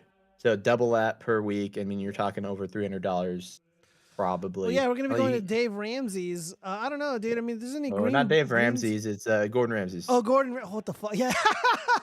Damn, I'm not even I mean, drinking. man. you Fuck have that. dude, you have an opt out for that if you don't want to spend. It's like $100 a steak. I mean, just saying. Dude, I've But- had $100 steaks, bro. I've had the filet mignons. It's good though. I mean, I go there every time. I'm gonna hit up Jaw Burritos because best sushi burrito on the strip. Yeah. Right. My friend's got a freaking whole itinerary. I think I sent you the e-bite for that, anyways. but No, you gotta resend that to me. But yeah. All right. So let's see. I rolled 30 spinach burritos today. Zombie Bomb, did you consume those 30 burritos today? For no reason. Drink. No, I will not be drinking. I don't drink the estrogens. The chat's trying to trans you. Drinking is a gateway to pruning out. I don't know if that's true, dude. People have been drinking forever. And not only that, like I don't drink the garbage carbonated fucking Bud Lights, you know, the Coronas and shit. Like I drink mostly red wine. The red blends, they're delicious. The Trump Meritage, so delicious. And it gives you you get drunk, or you get a really great buzz, like a strong buzz, and you don't wake up with a headache. It's wonderful. I roll my own burritos and make homemade Hot Pockets for later. Zombie Bomb, it's kind of disgusting. Okay, so you're consuming Hot Pockets, disavow. Dude, Hot Pockets are so bad for you. I actually had a couple today. Dude, like, when I fart, dude, fucking extra stinky. Dude, I can't be eating Hot Pockets, bro. Like, you I sure consumed Hot anything Pockets. didn't come out? Let's see. I only dribby shit that rots for 20 years. I don't know what you just said, MTMG. They're homemade, no preservatives. All right. So yeah, everyone's okay. So a lot of goy slop related consume confessions. Greeks and Romans fell due to drinking and tuning out. They were not tuning out, but they were definitely on the rainbow side, if you know what I mean. And I think it had more. It wasn't the drinking that did it. I don't know. I don't know anything about Greek and Roman shit. I'm not one of those dorks that are like, oh, dude, here's my Roman statue avatar. Let me tell you about Greek and Roman heritage and culture. Like, dude, who gives a fuck? I don't know. I don't know if they were tuning out, though. That doesn't sound accurate to me. I feel like I would have known. I would have heard this already. All right. Well, dear Father, who art in heaven, please forgive us for our consumed sins. We have consumed too much, and we have given money and aid to our enemies. We do this not because we support and endorse their evil, but because we are weak. Please forgive us for our weaknesses. Amen. All right, everybody. Oh fuck, man. It's been a minute. It's been a minute since I streamed. I'm gonna try to be back next week and be around again. Like I said, I passed a lot of hurdles because of all the stuff going on in my life. Not bad. I actually told you, Spencer, about the shit that's going on. It's going good, by the way. We'll talk about it Good later. here. Yeah. Fuck, man. You don't remember we were playing like Helldivers 2, I think. We're talking about Yeah. Yeah, the stuff with my mom and stuff. Yeah. Yep. Yeah, so everything's going good, you guys. And I'm glad to be back. Everybody who joined, I appreciate it. AC, thank you so much for supporting the show. Everybody came and supported the show. Undid Chronic for dropping by and saying what's up, and I got a message from him. I'm going to look at it when I'm off stream because, you know, private communications and all that. And yeah, man. Okay, I'm being called beta now. Fucking hate. Not going to try to hit 4 hours. Dude, no, man. Dude, I can't believe I did over 3 hours. What was that? What timeline you're at right now? I'm at 3 hours and 42 minutes. Shit, I mean, dude, we did a full show. We did a full complete show. We went over everything, and I mean, yeah, I mean, it was a good show. We did consume sins. We had all the. I wish it was more fake hate crimes and stuff. I can't show like videos and stuff about like the protests and shit. I mean, we kind of went over like the Israel Jewish students, you know, getting attacked stuff, but like it's so sensitive, bro. Like I don't even like to say the J word, because I'm obviously not using it in a hateful connotation, but like YouTube might. Well, you know, it's actually kind of crazy. Like speaking of all the, I don't know how. Stop me if you don't want to talk about it. Yeah, no, I don't mind. It's just the financial stuff behind all those protests. I mean, I don't know if you talked about it earlier on the show, but let's just say one of the main funders of all the BS going on at the college campuses was doing a fundraiser in Arizona this week, and his name rhymes with Oros. Oh yeah, George Soros. Yeah, that's or Alex Oh, Soros. his son. Yeah. Yeah, it doesn't surprise me. His son's taking after him. Now we got to deal with that moron. With Mark Kelly, who is financing that, and then he's going after. He's also with. There's a picture of him and what the hell is the guy's name? I freaking Ruben troll him Gallego? on. Yeah, I Senate? troll him on Twitter. Yeah. Yeah, guys. yeah, Yeah, that we talked about that a little bit. The polls tightened up, and some of them have Kerry Lake in the lead. So fingers Which crossed for that girl. I'm kind of just with what I know about what's going on in Maricopa County, I do not trust polls right now. I mean, a lot of people are waking up to the nonsense which is going on, but there's still a lot of work that needs to be done. Well, dude, the election's still quite a ways away, and the polls have already tightened up because it went from Gallego being 15, 20 points ahead to now it's dead heat, you know? And remember what happened? It was a dead heat last time. Freaking Abe Hamadeh lost his race by like 300 votes, and they're like, "Oh, sorry, we're not going to count these other votes." We all know that's rigged. MTMG rides go over Horseman, dude. I have no information on Horseman. And it's not even obvious it's gonna come out. I mean, dude, the fucking Yaira campaign went on forever, and it was supposed to be Yaira winter. Well, it's Yaira spring, and the book's still not out yet. Is Horseman ever gonna come out? Probably not. Who knows? Yeah, Chuck Dixon, my ass. He wrote that, or he drew it, or whatever. I don't even know. Yeah, like Eric July is such a fucking bullshitter, bro. Like the guy's like an idea man. He's an idea guy. He's got all these ideas, but like Chuck Dixon, the Saska incest twin porn stars, like. All these dorks are like doing the actual comic book stuff, and he's just like the face of the company. Like he does nothing. Like the guy's not an artist. He thinks he is, but he's not. Do you think you could do a better comic than him? Yes. Unironically, yes. I can write way better than he can sing better than me. Good for him. You know, he's a great singer. You know, the Backwards Band's not bad. But now like I'm inclined to hate it just because of like all the bullying and shit that they get up to. Like, I'm just not down with it, bro. Like, I'm not down with those guys anymore. And I was asked to go troll their event, and I probably could have, but I decided not to because I just don't want to fuck with people, you know? Like, I don't want them fucking with me. Like, don't report my videos. Don't report my streams because I'm making, you know, comments at your expense. Like, dude, that's the grow a problem. fucking spine and quit being a fucking bitch.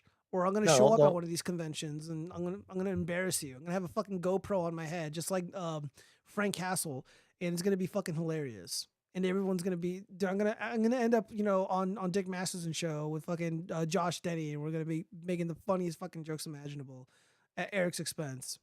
It's gonna be great. Well, you know, the problem is a lot of their fanboys will just go on to your stream and like what happened that one time and just flag. Yeah, and it's just like, bro, dude, what the it's hell? so upsetting because like I don't have a problem with like Jeremy, not Jeremy from the quartering because he sucks, but like Jeremy from Friday Night Tights. So I don't know, man. Like, it is what it is. Fuck, I shouldn't say that anymore. But yeah, we'll see what happens. We'll see what happens because again, Yaira's gonna come out. I'm gonna do a review of Yaira. Horseman maybe will eventually come out. I'm gonna do a review of that, and it's gonna be great. And who knows? Maybe I'll get Cheese to come back on the show. I did ask him, but you know, Cheesy Poo is you know, we don't hate each other. I mean, we talk. It just, you know, just things aren't the same anymore, man. Even though, you know, I miss my little Cheesy Poo, little cheddar sticks or whatever Friedrich Marx called them. Sheltering, chill WCAT. Just call them rats. We don't know what you're talking. Oh, fucking, god damn it, bro. Can't do that. All right, so, all right, guys, that's gonna be it. Thank you everybody for supporting the show, for joining as always, and tomorrow I'll upload the audio versions of it tomorrow night. It's I got a lot of shit to do during the day. So God bless everybody. Peace out. And we are done.